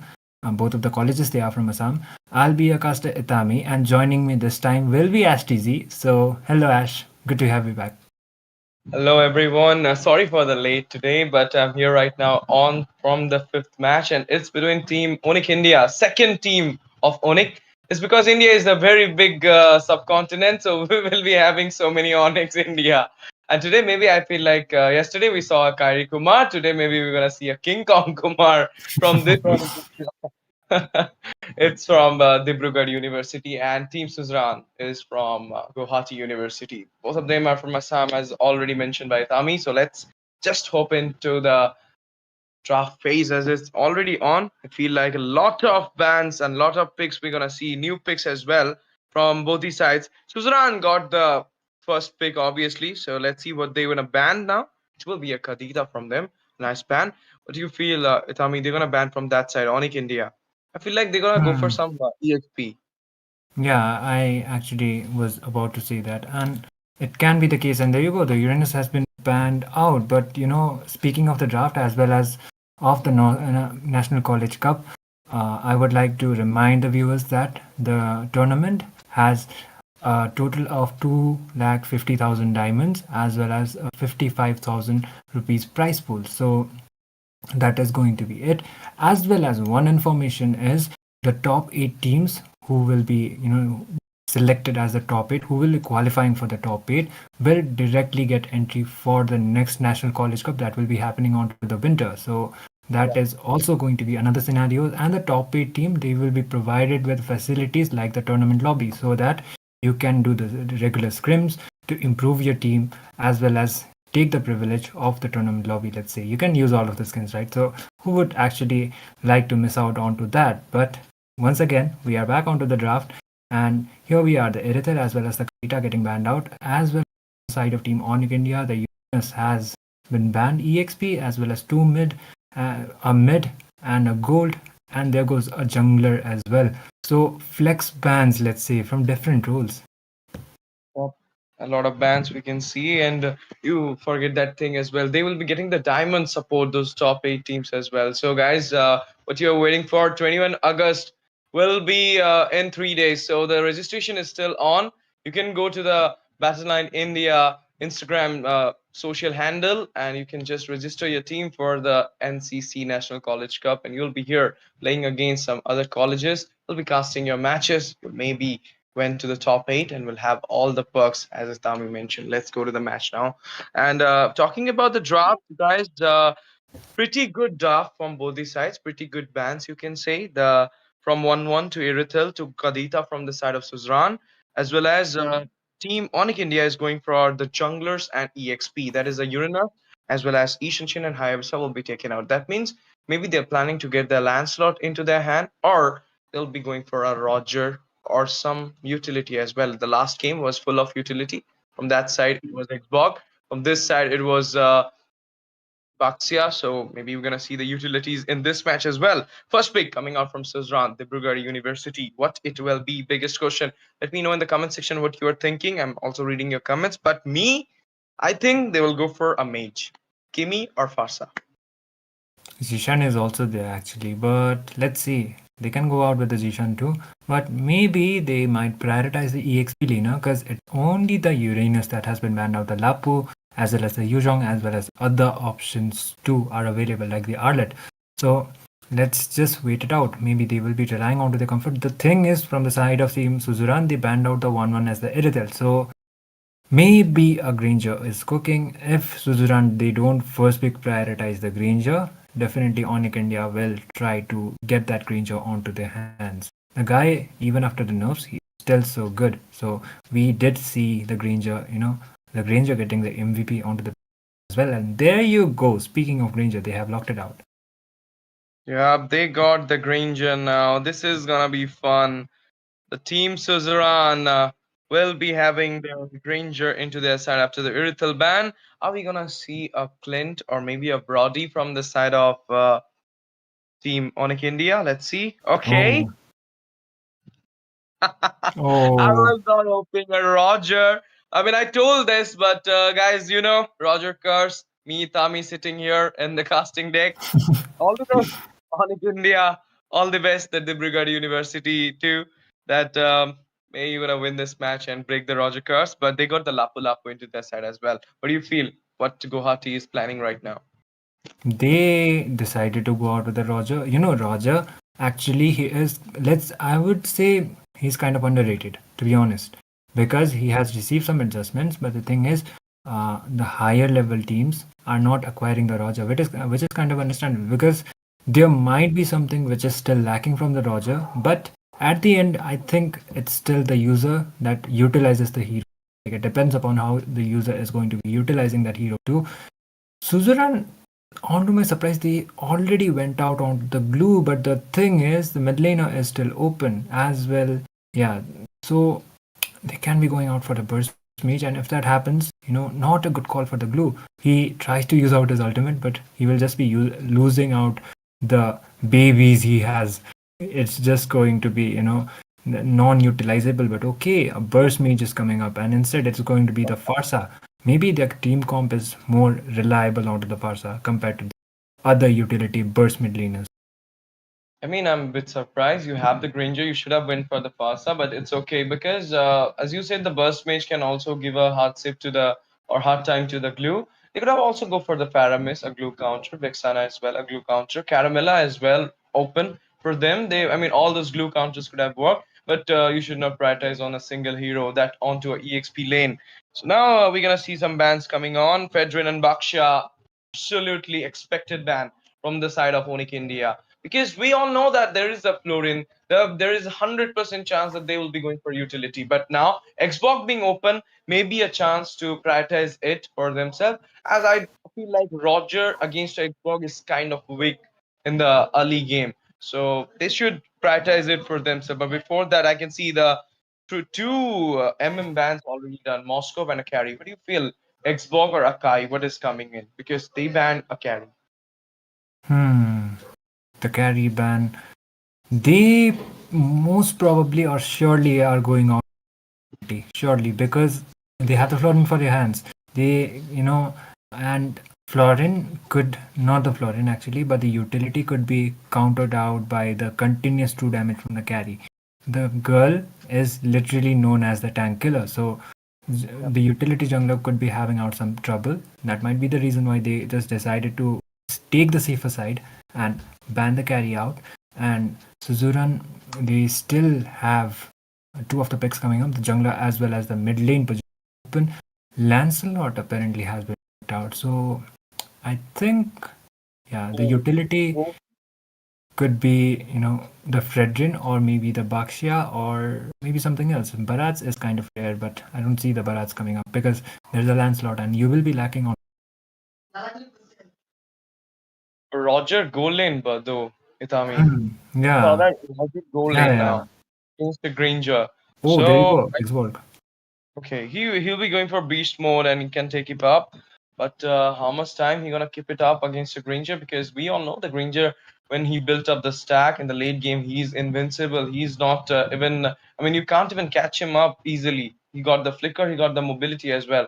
So if the Lick and Pounce can catch him up, still he can manage to bust you down with the Rhapsody in his hand. But there you go, guys. Xbox and God is coming on. God, okay, that is a new thing for me. God. God against a Lancelot. That too, let me add. If, I was Onic India, I would be the one who would have acquired the God instead of Team Suzuran actually, because you have a utility jungler, not exactly a utility, it is a fighter jungler, but still, he is more onto the tanky side rather than doing those flashy plays like an assassin. So God against utility works out when you get the glowing one as well as the wishing lantern. So he will be able to dish out the continuous damage. But the thing with the God is he most probably will be going out with the flicker or the sprint. And one, biggest con for the God is he lacks on mobility. He can be an easy target for the land. Of course, indeed, you're right, totally right about it. Another last pick is about to come, Rome pick.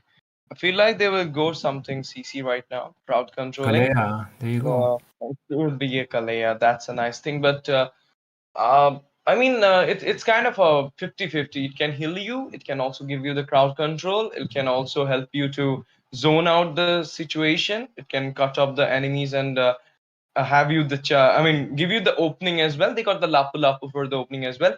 So all if you'll mix up everything, add up everything, you're gonna see that Onic India is having a good draft right now. But here we are, guys, into the land of dawn for the 5th game of tonight at National College Cup NCC Summer, and this game is going between Team Onic India versus Team Suzuran. Suzuran are from Dibrugarh Universities, and sorry, Guwahati University, and Onic India is from Dibrugarh University. Both represent Assam, and now they just theft a trip out from the hand of Team Suzuran.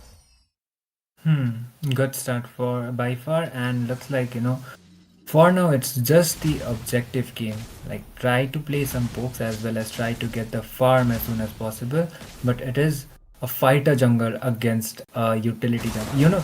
funny thing enough, the draft is actually kind of pretty balanced for me, or let's say, two of the picks, it is kind of experimental from each of the sides. Like the Roger gold lane, it is kind of situational as well as kind of rare onto the gold, as well as the God picking up against the Lancelot. So how well it will work out, that will be the main question. But the thing is, Kalea, once she is able to get the level 4, the Tsunami Slams as well as Flick combo will be coming up, and the Granger as well as the Florin, they have the purifies for their side.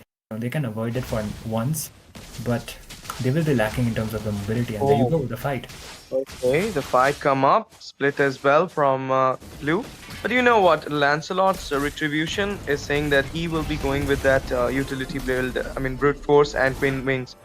This is kind of, I mean, a good build for Lancelot. It will give him the sustain as well as the damage from the early game. And now the turtle being spawning up soon into the ladder done. I feel like Team Onic India will be starting it up. Last Insanity just come up. Phantom Execution as well. The boom bam just happens. Sliver of HP there in the goal lane. But now we're gonna see a fight coming up at the jungle, and they will be getting the first blood onto the Xbox. Lancelot will be the one, and Forza will be going on to the Florin. 2-man down already, and they will be clearing out the blue from the hand of Suzuran as well.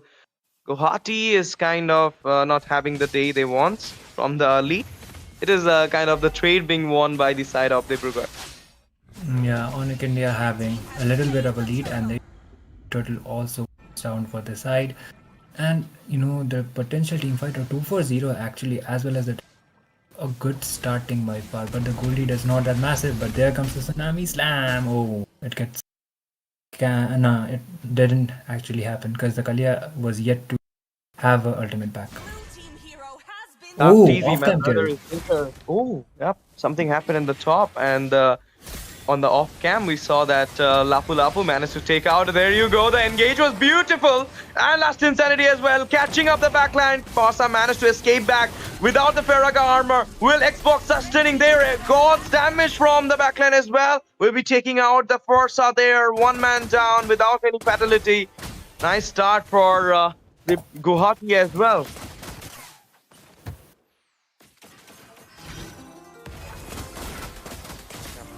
There you go. I mean, they got a kill there. They start the game for themselves, but now all of them have burned their resources, and Lancelot and the co are kind of engaging at this moment. Found the way for now. Lancelot is going on to the Florin puncture come up. Lancelot will find a kill as well. Their second kill for him.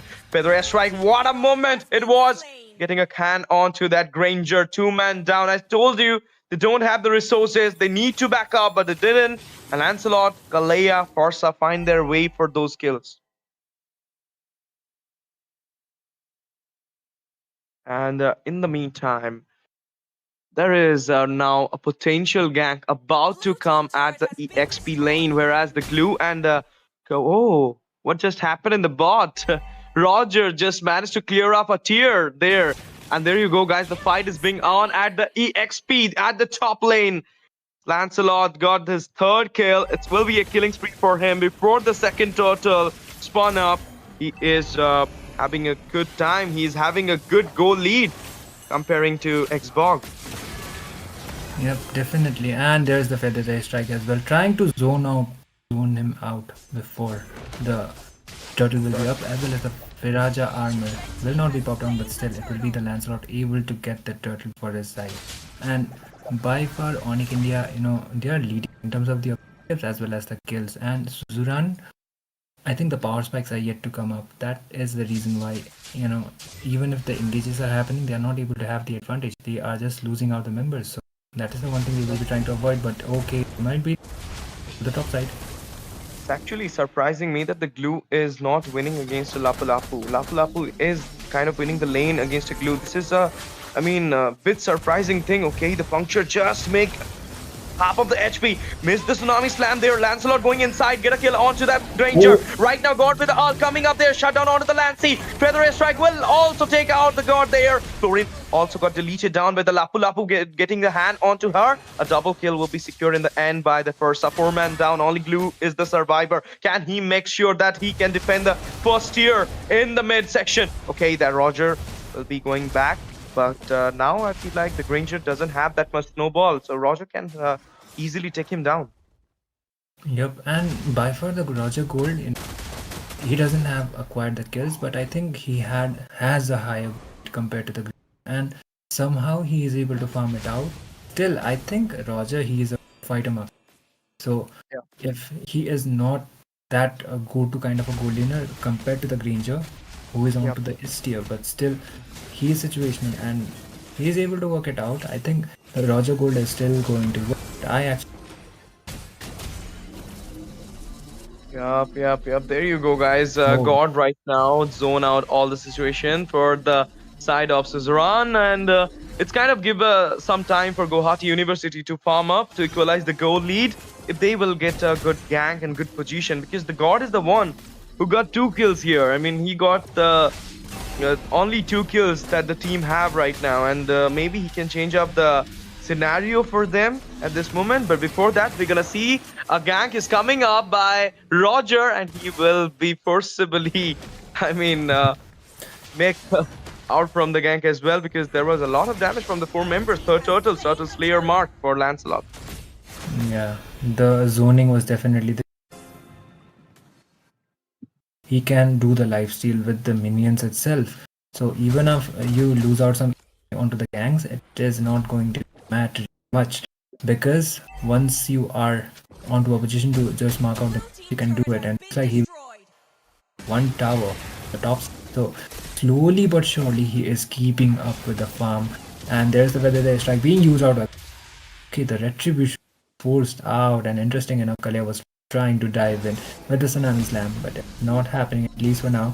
You know, God actually can be an easy target, because once the flicker is baited out, Oh my goodness, look at that, the Lancelot engaging right now, going inside the turret, and can he got a kill? Last Insanity popped up, Lancelot will be the one who will be get prize for the overextension. I thought he will be taking out the Fursa there, but not the Fursa, the God there, but then it's kind of a thing that he doesn't got that much dashes which he was expecting, and then the bad happens with him. But now with the rest right just come off split as well. Right from the back line, we can see Lapu dive into the with the bravest fighter. But now they will be getting a hand onto the Lapu as well. 2 kills just got concluded by the side of Suzuran. Guwahati is retaliating. Guwahati is coming online. Granger finding his way onto the Kalea. 3-man down. 5-10 is the score. And goal lead just... oh my goodness, Roger right now once again going for a fight, but will be coming back as well, because the chows not gonna create any chows at this point. But done to the way. Oh my goodness, this was I'm gonna clap my hand for this Barca. What a way, what a timing it was. Waiting for the perfect moment. God was running away. No need to chase her. No need to chase him, because you got the feather air strike. Nope, the Roger dealt the damage, and the Farsa was up, and there you go. The gods just goes down, and this time the Lord will up. The thing is, Lancelot, will he contest it first? But no, he will be going out for the buffs first, prioritizing it. It is okay, because they still have the goal lead for the side or dive in onto the, but somehow for some reason he doesn't have that much damage scaling. It is understandable, because he is yet to acquire a single kill on Roger. He's more of a support if he's not able to do that. And there's the feather ray strike once again being used out.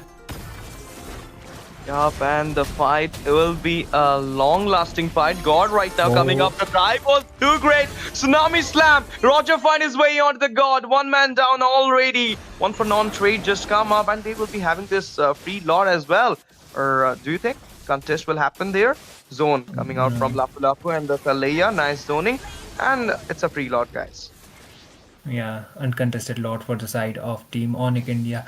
Suzuran, I think the Granger can be coming up with the sailing. Oh, there's coming up. They got the tier in the mid. Right now, they are forcibly going onto them aggressively, but no. It was a bluff. Dismantling themselves was a good choice right now. We should wait for the lot, because, you should not give the bounties to them. You have a good bounties on your head now. Yeah, definitely. And it is kind of, imagine if you are having a good bounty and you just decided to throw it out. That is the one thing you're trying to avoid. Okay, is trying to buy some time onto the top side, but still the initiation might be coming up. frontliner wise, it's only the blue. That is why they are not able to do a playmaker kind of a thing. There it Oh, goes, the burst from the Farsa, the feather strike, able to take the Florin down. I'm loving the position she is making every time Oh, from the fight. That was a beautiful purify, you can say, from the Grangers to just dodge the tsunami slam there. And now they are diving into the way. Got the tier 2 in the mid. And this is a good start, you can say, because Lord is just got defended down on the bot side. But they are kind of having the fun now. Feather strike once again. Come up, look at the Lancelot. Look at the Lancelot. What a way, man. I loved it. I loved that those dashes he did at last moment. If he got if he got a kill at that point, it was I mean cherry on top of cake. yeah. But okay, the Granger scaling, man. I think he's still not able to just keep up with the farm. And okay, Xborg uses like acquires the immortality this time. Xborg, before he could go out for the immortality first item too, but going out earlier right now, you can have the sustain, but still, it is not going to be that much worth it if your team is lacking when it comes to the damage. So, other items would have been quite of an option. Okay, there might be a potential team fight coming up. They are trying to commit it out, but Kalya is making sure she's getting the visions onto the purple buff. But look at the Farsa. She is just there waiting it out, trying to, zone out some of the members. If she is able to spot them out, then the Feather Tail Strike is definitely doing. Yeah, itself says it out. 611. I mean, yep. You know what? Farsa and Kalea, both of them are zoning the way. Oh, did he Oh, just send out the blue? Yep, he did it. Feel so. No. Retry just no, no. placed They correctly and. bait out the retry. Wow. Yep. The Farsa was able to bait out the retry. They will be able to get the Lord. Oh, Roger. This guy, man, just uses the Lycan Pounce and just flickers out. It's just like the poke he does. It's He kind didn't of like die. it He kind of didn't looks die. funny. The whole game he didn't die a single time. 103 is the KDA. That's totally good for a Roger. I mean, against a Granger. You know, Granger gonna play the winning lane, but you played the winning lane. You got 2 tiers there, and now he gonna take this Lord for free, uncontested Lord, and it should be uncontested. Suzuran, if they gonna contest this Lord, they might lose some members. That will not be a good thing for them at this point. Because look at the goal lead, Itami. It's already 9K. Yeah, definitely. And for now, the frontliner is not yet able to do his thing. The glue is getting bursted down because of the fact that Farsa is acquired with, as well as she has the glowing is coming up. And even if the glue is trying to stick it out, happening at all. The Xborg, I do agree, as well as your damage scaling is not yet done. Oh, there's the force as well as the flicker bit being baited out quite early. So Dark TZ won't be able to do that flicker tsunami slam combo, but still it is okay. I think she does has her conceal or maybe something else. Yeah, it's okay. I mean, as long as you are there in the map, it's okay to bust out those resources because she was there to zone out. Xborg was also waiting for the perfect moment. Persa just come up and that gave a little vision to the Xborg that they're there. But now it's time to take on the button with the Lord, but nobody is there onto the Lord side other than the Lapu Lapu, and the Lord is kind of getting defended down easily before it reaches the inhibitors. A lot of resources just got born down there and they managed to defend it down. But Feather Airstrike comes up, laning clear is going on. My goodness, the stun and the damage. Could be a ward for the Fossa. Okay, she managed to escape back. Lancelot right now going inside. Phantom Execution coming up. Find a way onto the Florin. Now going back for Roger is coming in. And there you go. Grab is already being on there. Glue at a sliver of HP running down. Oh. But it will be cases by the Lycan Pounce. Will be taken out there. Phantom Execution once again being sown there. The Raga armor just got off. The immortality is still being there. God is coming up with the ult. Give a lot of damage onto them. Now they need to dismantle themselves. Now they need to back off as well. They managed to defend it somehow.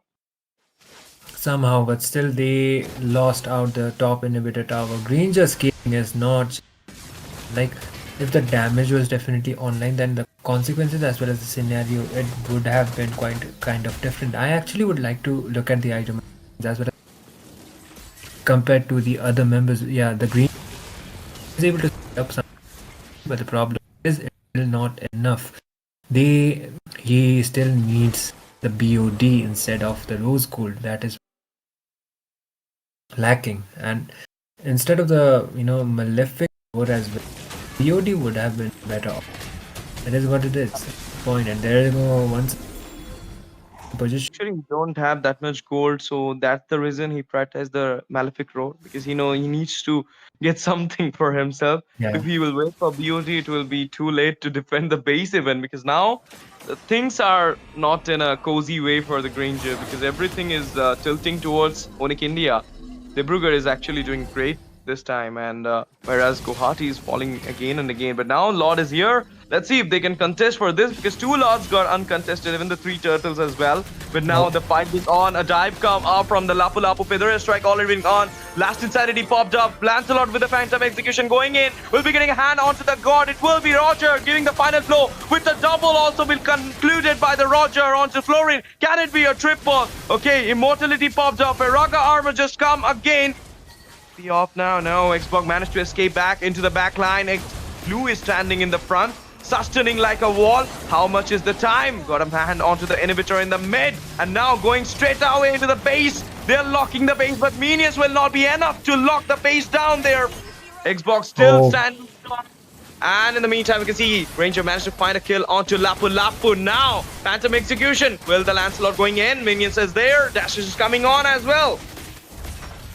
No, the defense will be quite tough, and the Roger base, but he doesn't have the minions, and somehow that was an overextension, and there you go, pays the price. Finally getting a shutdown, and looks like Team Onic India, they kind of overstayed onto that team fight, but it is all okay-ish. I think maybe because it is going to be that evolved Lord, but they need to make sure Suzuran is not the one that are able to get it.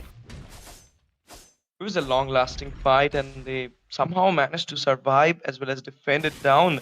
I thought it was the end, but then Xbox actually working great here. I feel so, because he's the kind of a sustain now, and he's wait, but now again going to the back line, missed it onto the Granger. Feather strike comes up at a perfect moment. Can they got a hand on the Lancelot? No, Lancelot managed to escape back easily. Puncture just come up at a perfect time. Last Insanity just popped up as well. He doesn't have a flicker. I mean, he doesn't have an immortality right now, though. But I don't know. All these fights, all this bait, Roger didn't went for the Lord. Yeah, it would have been a better option if he just decided to go out for the Lord. But there you go, he will be starting it out. But the thing is, Lancelot is still onto the bot, and they do have their jungler. So the question is, will the Xbox try to contest it? But he's not onto a position. He needs to stay onto the base in order to defend it. So yep, definitely an uncontested one, as well as the evolved Lord going out for the side of Team Onic India. This defense is definitely going to be tough compared to the previous ones, because this is the evolved one, and he will be having a lot of EC compared to the previous two. Actually, Tommy, that was a good call from the whole Onic India. I mean, they know that the fight occurs, a lot of resources burn down. Even the last Insanity was used.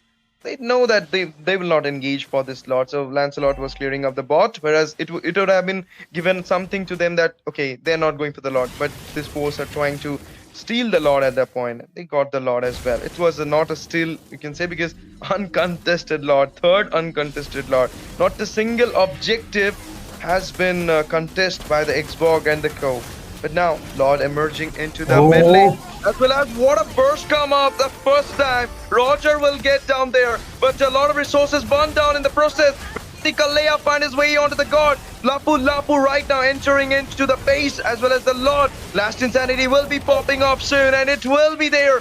Grab just being on there, and there you go. Lancelot find his way onto the back line, onto the flooring as well. Puncture comes up. Lot of resources now not being there.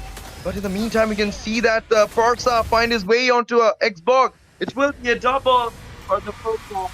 And there you go, guys. It's the end for Onic. I mean, it's the end for Team Suzuran, where the Onic India will be having his fun and will be going into the next round of NCC. Good performance, man, from the side of Team Onic India. They kind of overextended the game. I think so, because the Roger, he did had the just go back and go out contest for the Lord, but instead he tried to lock in onto the base, seeing the minions, and the Xborg was somehow able to hold it out for his side. But unfortunately, the objectives as well as the Farsa's. Farsa was actually fed out with some, let's say, a lot of kills. She was on a 6-1-1 and she is on to a 9-1, and the Cool. MVP also goes out for her.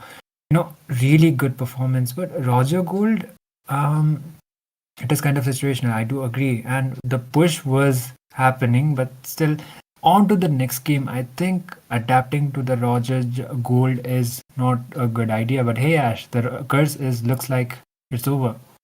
It's over. The curse is broken by Onic India. We'll be going for the spin the wheel, and before that, Itami, I feel like other than Florin, Farsa should have been prioritized by them. Florin just show them that they will be picking the utility, so they banned the Fedrin and the Baksha chances. They got the Xbox Florin, which didn't happen good, and you got the KDA there. Florin got a 3-pointer. So that's the. But let's go to the spin the wheel now. We'll be having the fifth finalist. The last one was It Jod was Eric. Jod Eric, yeah. Yeah. And now we will be spinning the wheel once again for the fifth finalist. Let's go for it, guys. The fun part of the tournament. For our viewers, we got the IGN. It's Titli once again. What?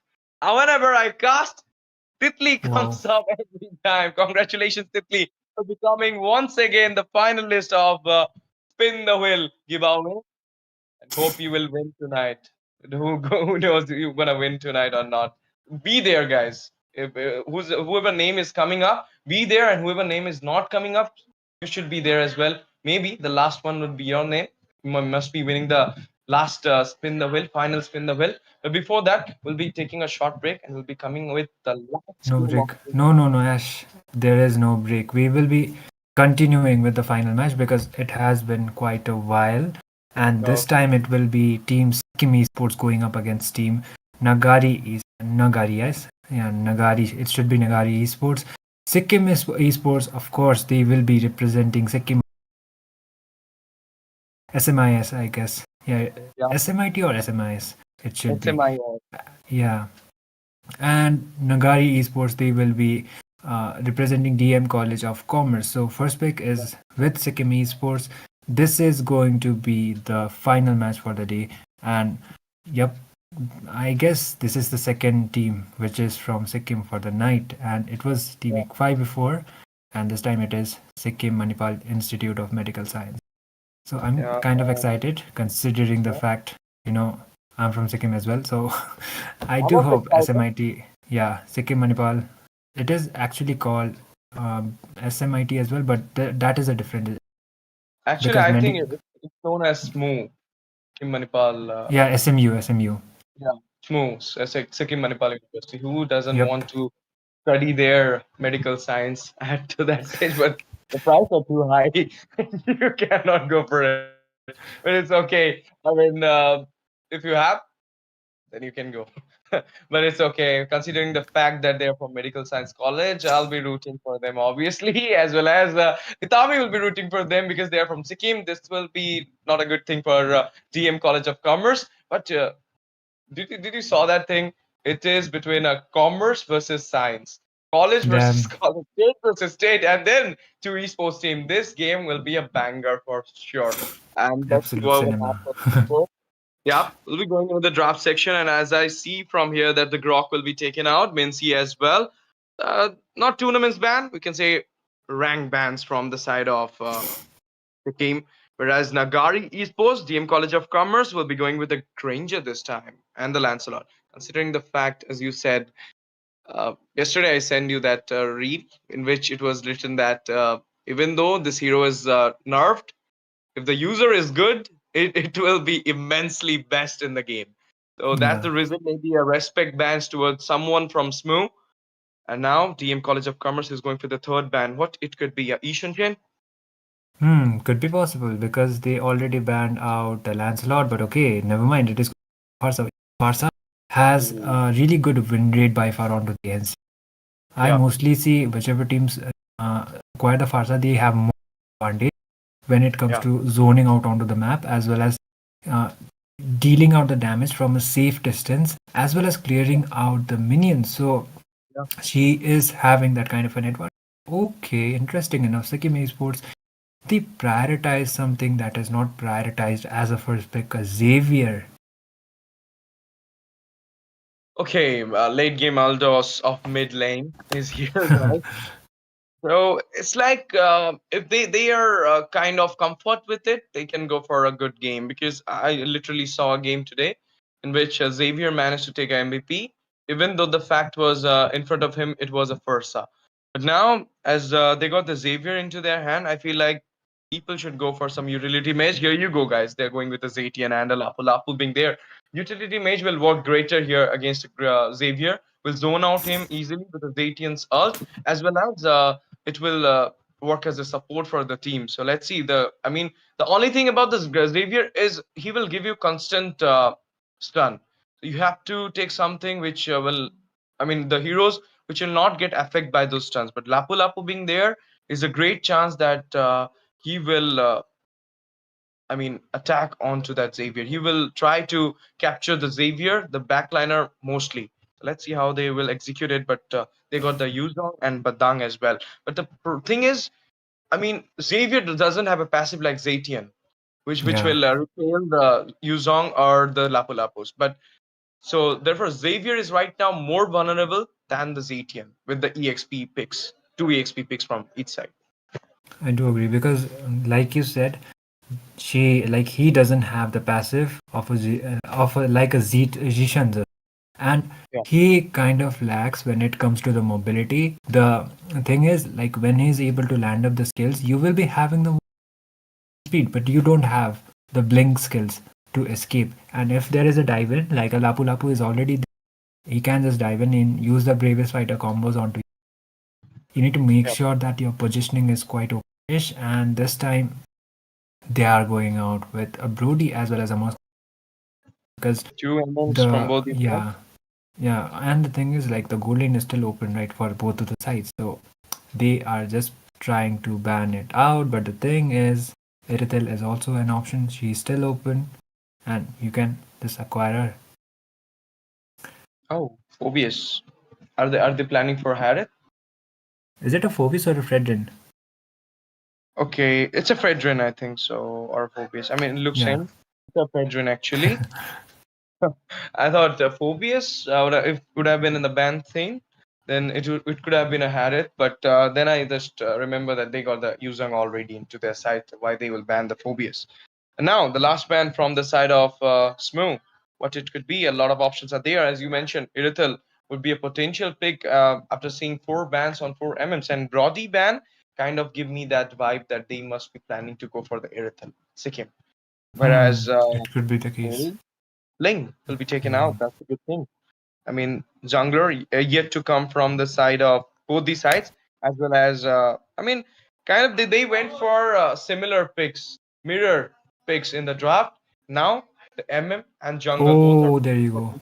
Let's see what they will be prioritizing. Oh my goodness! Dim down the Irithel, the TM College of Commerce got the first pick in the second banning phase. They just prioritize the Irithel. Now you have a chance to go for the Beatrix, or you can go for a Clint.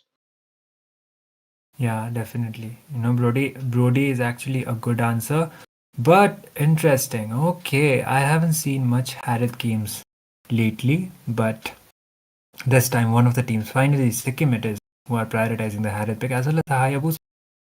I Yeah. think their draft is mostly reliant more onto the comfortability instead of the meta. Like it is the meta, like it is not completely off meta, excluding the Xavier, because I don't actually consider him A as well as an ST.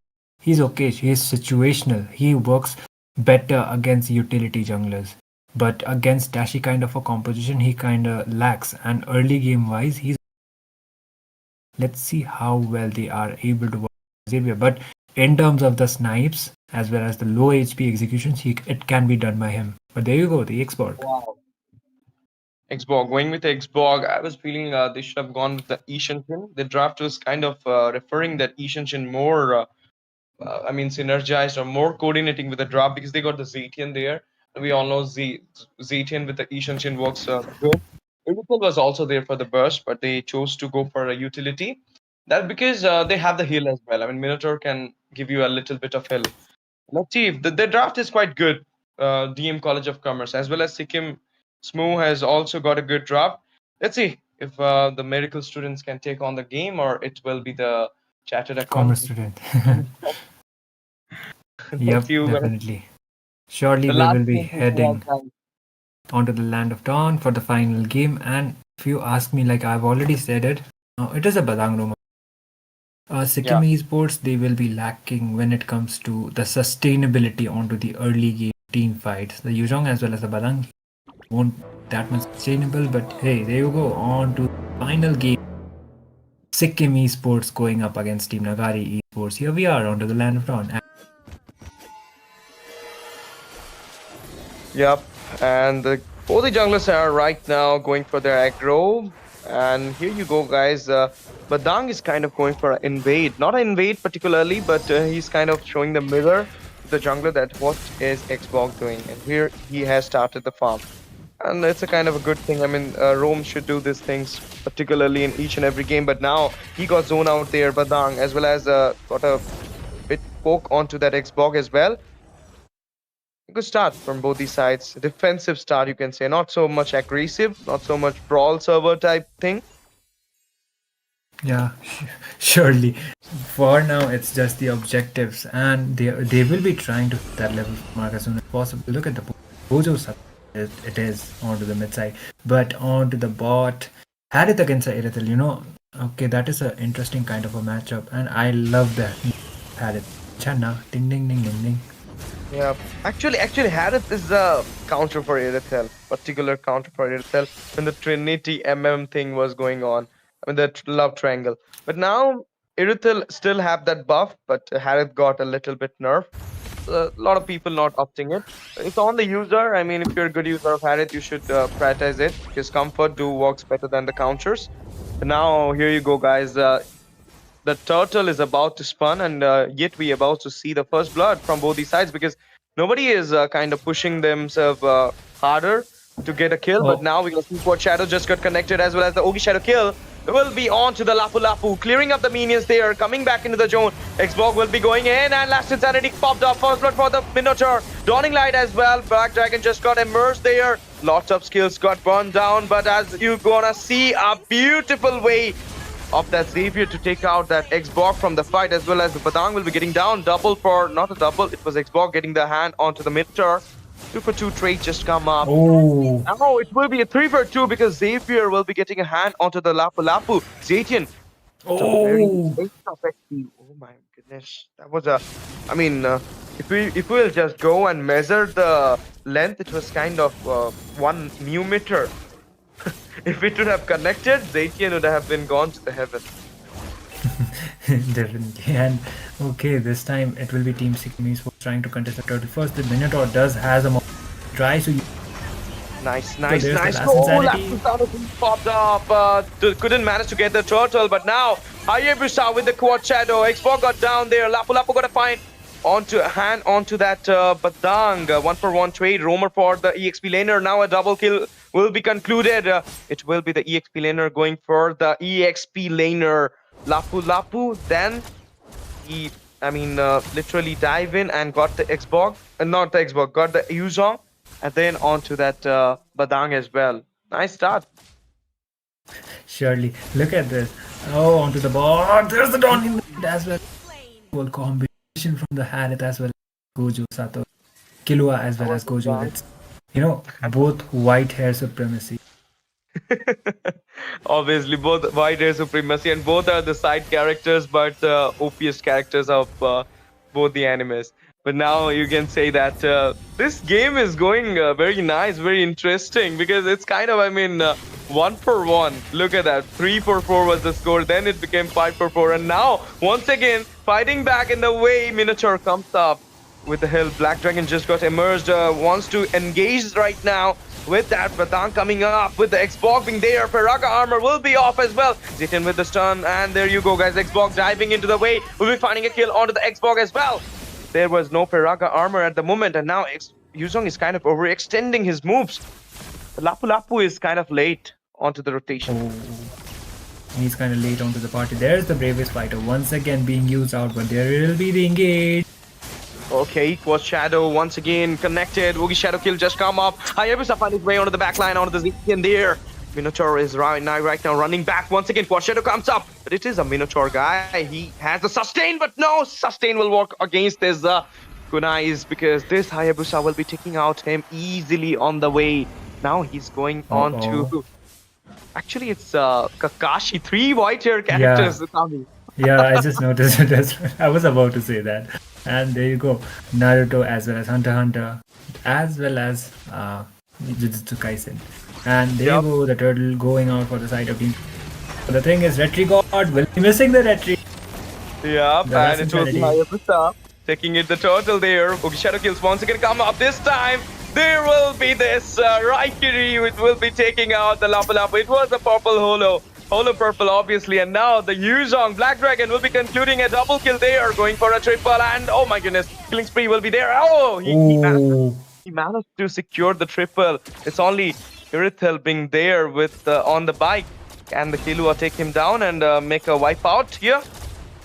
It might not be happening, but look at the level difference actually compared to the Irithel as well as the Harith. So Sikkim Esports are having their time, and team Ngari Esports, they are yet to find a proper opening. That's the thing. And even if you have a Minotaur as well as the Xboard combination, you can land it out, but the thing is, sustainability wise, they are not able to.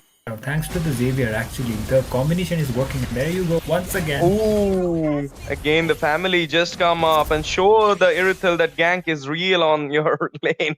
Managed to take him down for the second time. This is kind of a thing that I feel like she should get some support from the co. Oh, Yuzong? Now there you go. 1v4 is 1v3 actually. It's going in. Just that wall come up. Xbog is joining the fight as well. Slashed Insanity popped up. And it will be a kill onto the Badang. Black Dragon emerges. But I don't feel like he will engage this time. He's not at that much health. Yeah, and for now, Sikkim Esports, they are still leading the game. And there it is, almost no Shadow kill landing onto the Vishan as well as the Minotaur. But be spawning, Bravest fighter. Look at the... Still, it won't be enough, but Lapu will be on the process, so it is all worth it. Oh my goodness, Raikiri once again, maybe Chidori. Oh no. Chidori didn't work there. He just got back into a safer zone, but now the Xbox will bounce down and shut down the Yuzong there. It was a kind of overaction. He should have come back. 4 members was there, and you don't have any backup at the point. Should have come back because the turtle was already spawned. Oh my goodness, Squad Shadow just got connected. Now he got a kill onto that Xbog without a Ferraga armor. Double kill just concluded by Pirate there. 3-man down. Turtle will be a free one once again for the side of.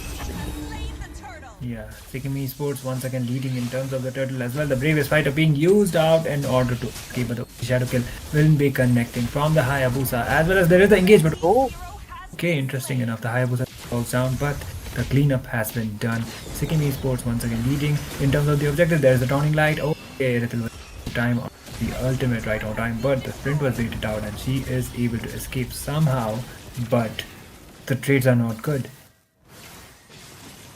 Yep, and this is actually, I mean, they know that they have the damage spike, they have the goal lead as well, so they kind of overextending the thing by showing some aggression, and it's a good thing. I mean, you were winning the fight. It was not a good thing. It was not a good luck for the Hayabusa that he got down there with the Lapu Lapu, who's the bravest fighter, connecting onto him.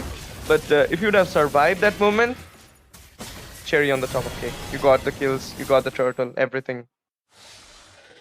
Surely, and this time as well. Actually, Ngari Esports, oh my God, what was that?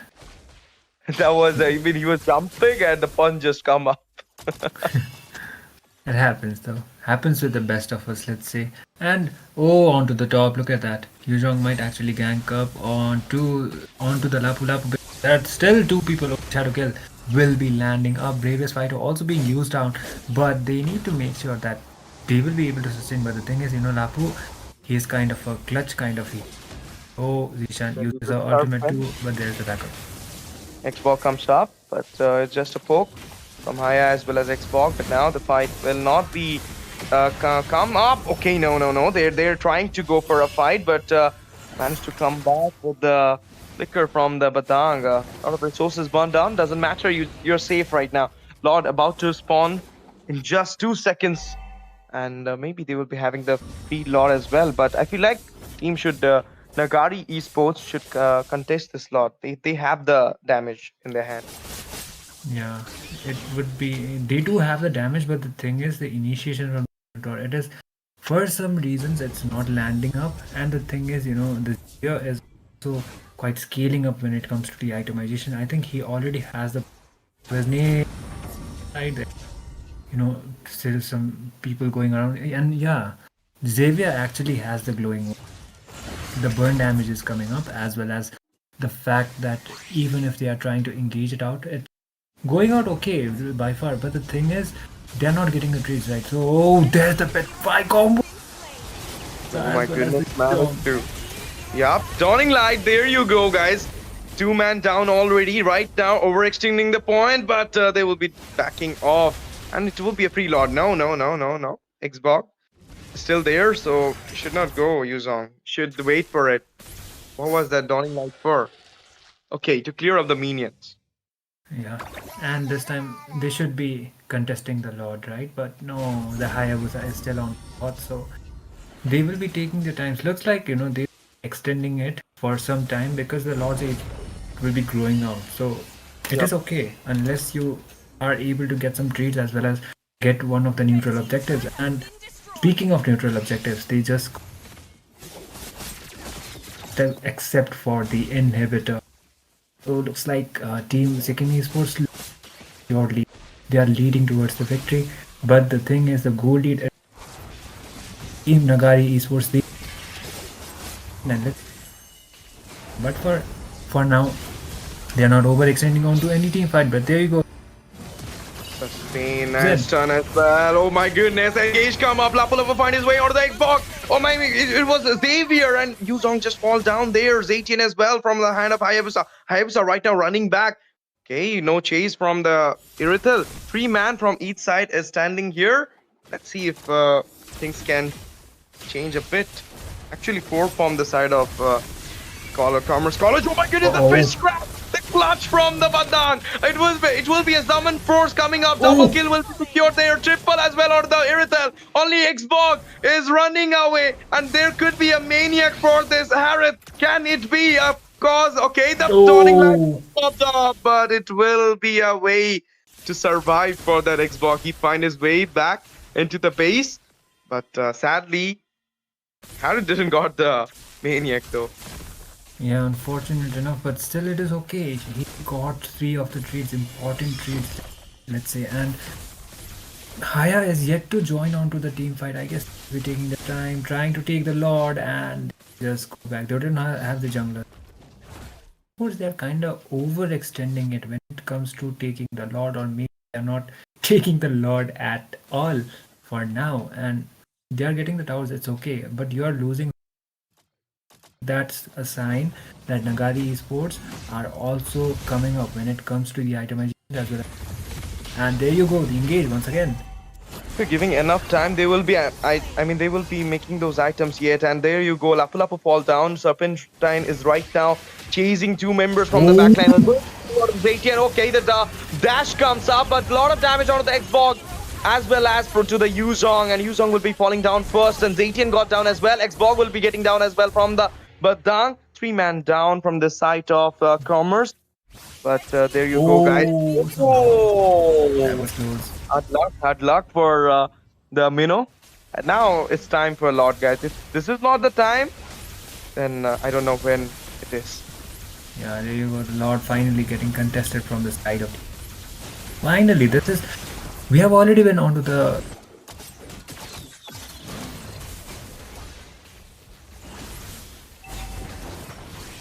Trying to create as well as the. They will be able to acquire the Lord, and the good thing is, it's only 2 of. It's actually only 3. If the lane sinking is up to the point, or maybe another potential wipeout might be coming up. Yeah. Captain Lynx as you said, team Sikkim Esports will not have much sustain, but it's kind of looking like they prioritize the early game for themselves, and now Badang is kind of having a good sustain, and he's kind of providing it to the team as well in the team fight, and therefore score is picking a lot, and at the end you're gonna see the team fight participation from the Badang. I feel like it is 70 plus. He was in every team fight. Now, once again, waiting for Oh, the perfect moment. Fist crack just come up. It was a early fist crack. Bravest fighter will be used to save up and going back into the safer zone. But right now, Lord emerging into the base. Nobody is oh, there to concealed. defend it. All the side members come up to defend it down. But okay, they managed to defend it easily. Minions right now coming up will be cleared at the straight way. Now is the time that if the wave management will be Oh, good, they can take on the game at this moment.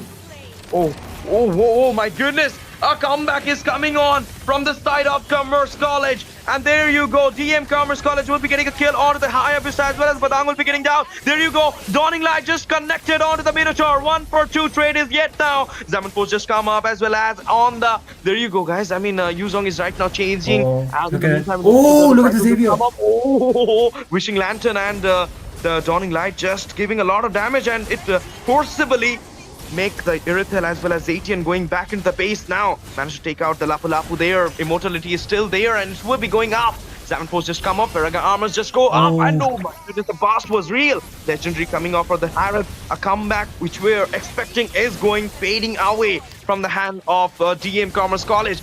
Right now, it's Moo who are doing the best Dawning Light once again, clearing up the Irithel. Now, minions in the base. It is the last hit from the Harith. And Smooth will be going into the next round of NCC National College Cup. wow. Really like dominating display from the side of Team Sikkim Esports from like at least from the early to mid. Team Ngari Esports as well, they were fighting it off when the game as much as progressed. I think taking the lot kind of took their times. So a lot of engagement was done onto there, but still somehow the towers were getting taken and the objectives slowly but surely were for the side of Team Sikkim Esports. They are able to take the victory and proceed on to the next round.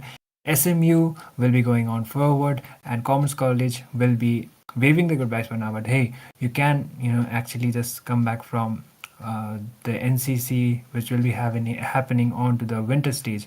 So maybe we will be seeing this again. But for now, that will be it for them. And Sikkim Esports will be the one forwarding on to the next round. And now it's time to wrap up the things. Before that, we will be going into the spin the wheel moment. For our viewers, we already have 5 finalists, the last one to come, and then we will spin the final wheel and we'll be having the winner. And let's see who will be the luckiest one for the 5th final list. The last one was Titli. Now it will be, guys, Zod Eric, Titli, Zovin. Who is the 6th one? The wheel is spinning up. Is Zen Zen? Zen Zen got the last slot for the finalist of tonight. Now let's go for the last final spin for the winner. 1, 2, Let's see. 3, 4, 5. Who is the winner, guys? Who is the winner? Zovin. Zovin is the winner. Lucky Brat, you are. Oh, I mean, congratulations, Zovin, for So winning yeah. spin the wheel. And Le- now we will spin how much diamonds you are getting, my boy. I feel like you'll be getting 299. Oh! Oh, oh Oh, my he hit the jackpot. That's the jackpot. jackpot! That is the That jackpot. jackpot won in Las Vegas. Congratulations, boy! 899 diamonds, Zovin. Just won 899 diamonds. I mean, oh, what a luck he have with Ami. He just won the 899, man. Wow. 3 days it was 99, 199, 199, but today Zobin was the one who was written in his fate that he was gonna win the 899. Congratulations, my boy, for winning 899 diamond. Hope you will buy your dream skin by it. And with this, the night is not very much long for today, so we'll be wrap up the things for real. That is, will be going off now. The stream will be ending soon. Before that, I would remind you once again that the registration is still going on at Battleknights India website, and you can register your team for the NCC National College Cup till 21st of August. 21st of August. And what you will get by registering, you'll be able to play this tournament. And this is a tournament in which there is a prize pool of 250,000 diamonds and 55,000 cash, as well as the top 8 teams will be directly invited into the NCC Winter.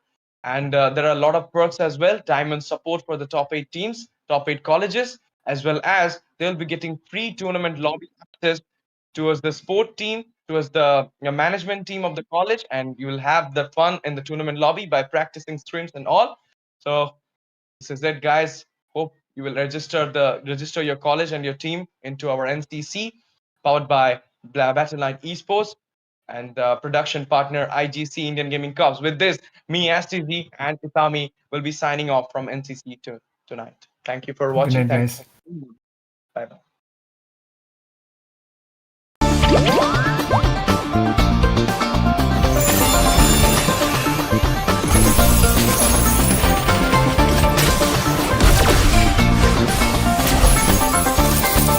I am more than a weapon.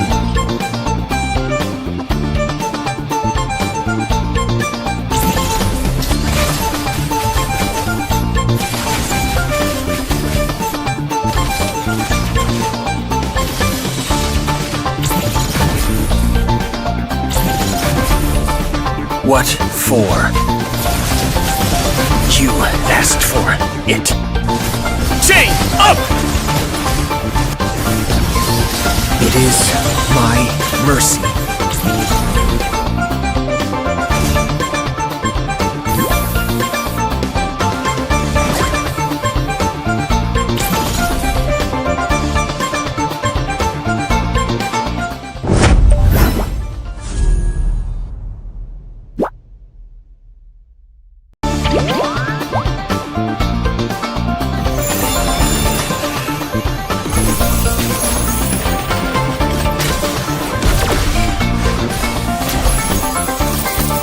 I am more than a weapon.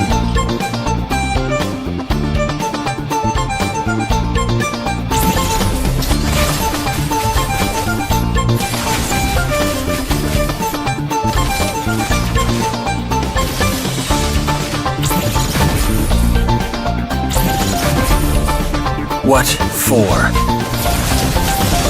You asked for it. Chain up! It is my mercy.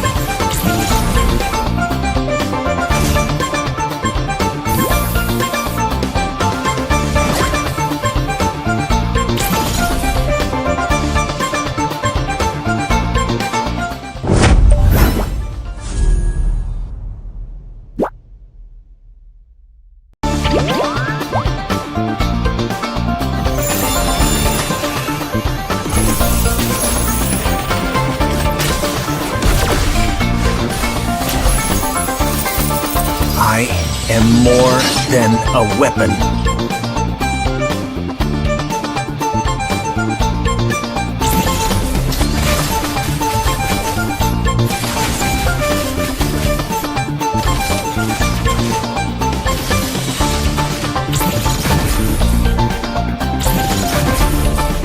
What for? You asked for it.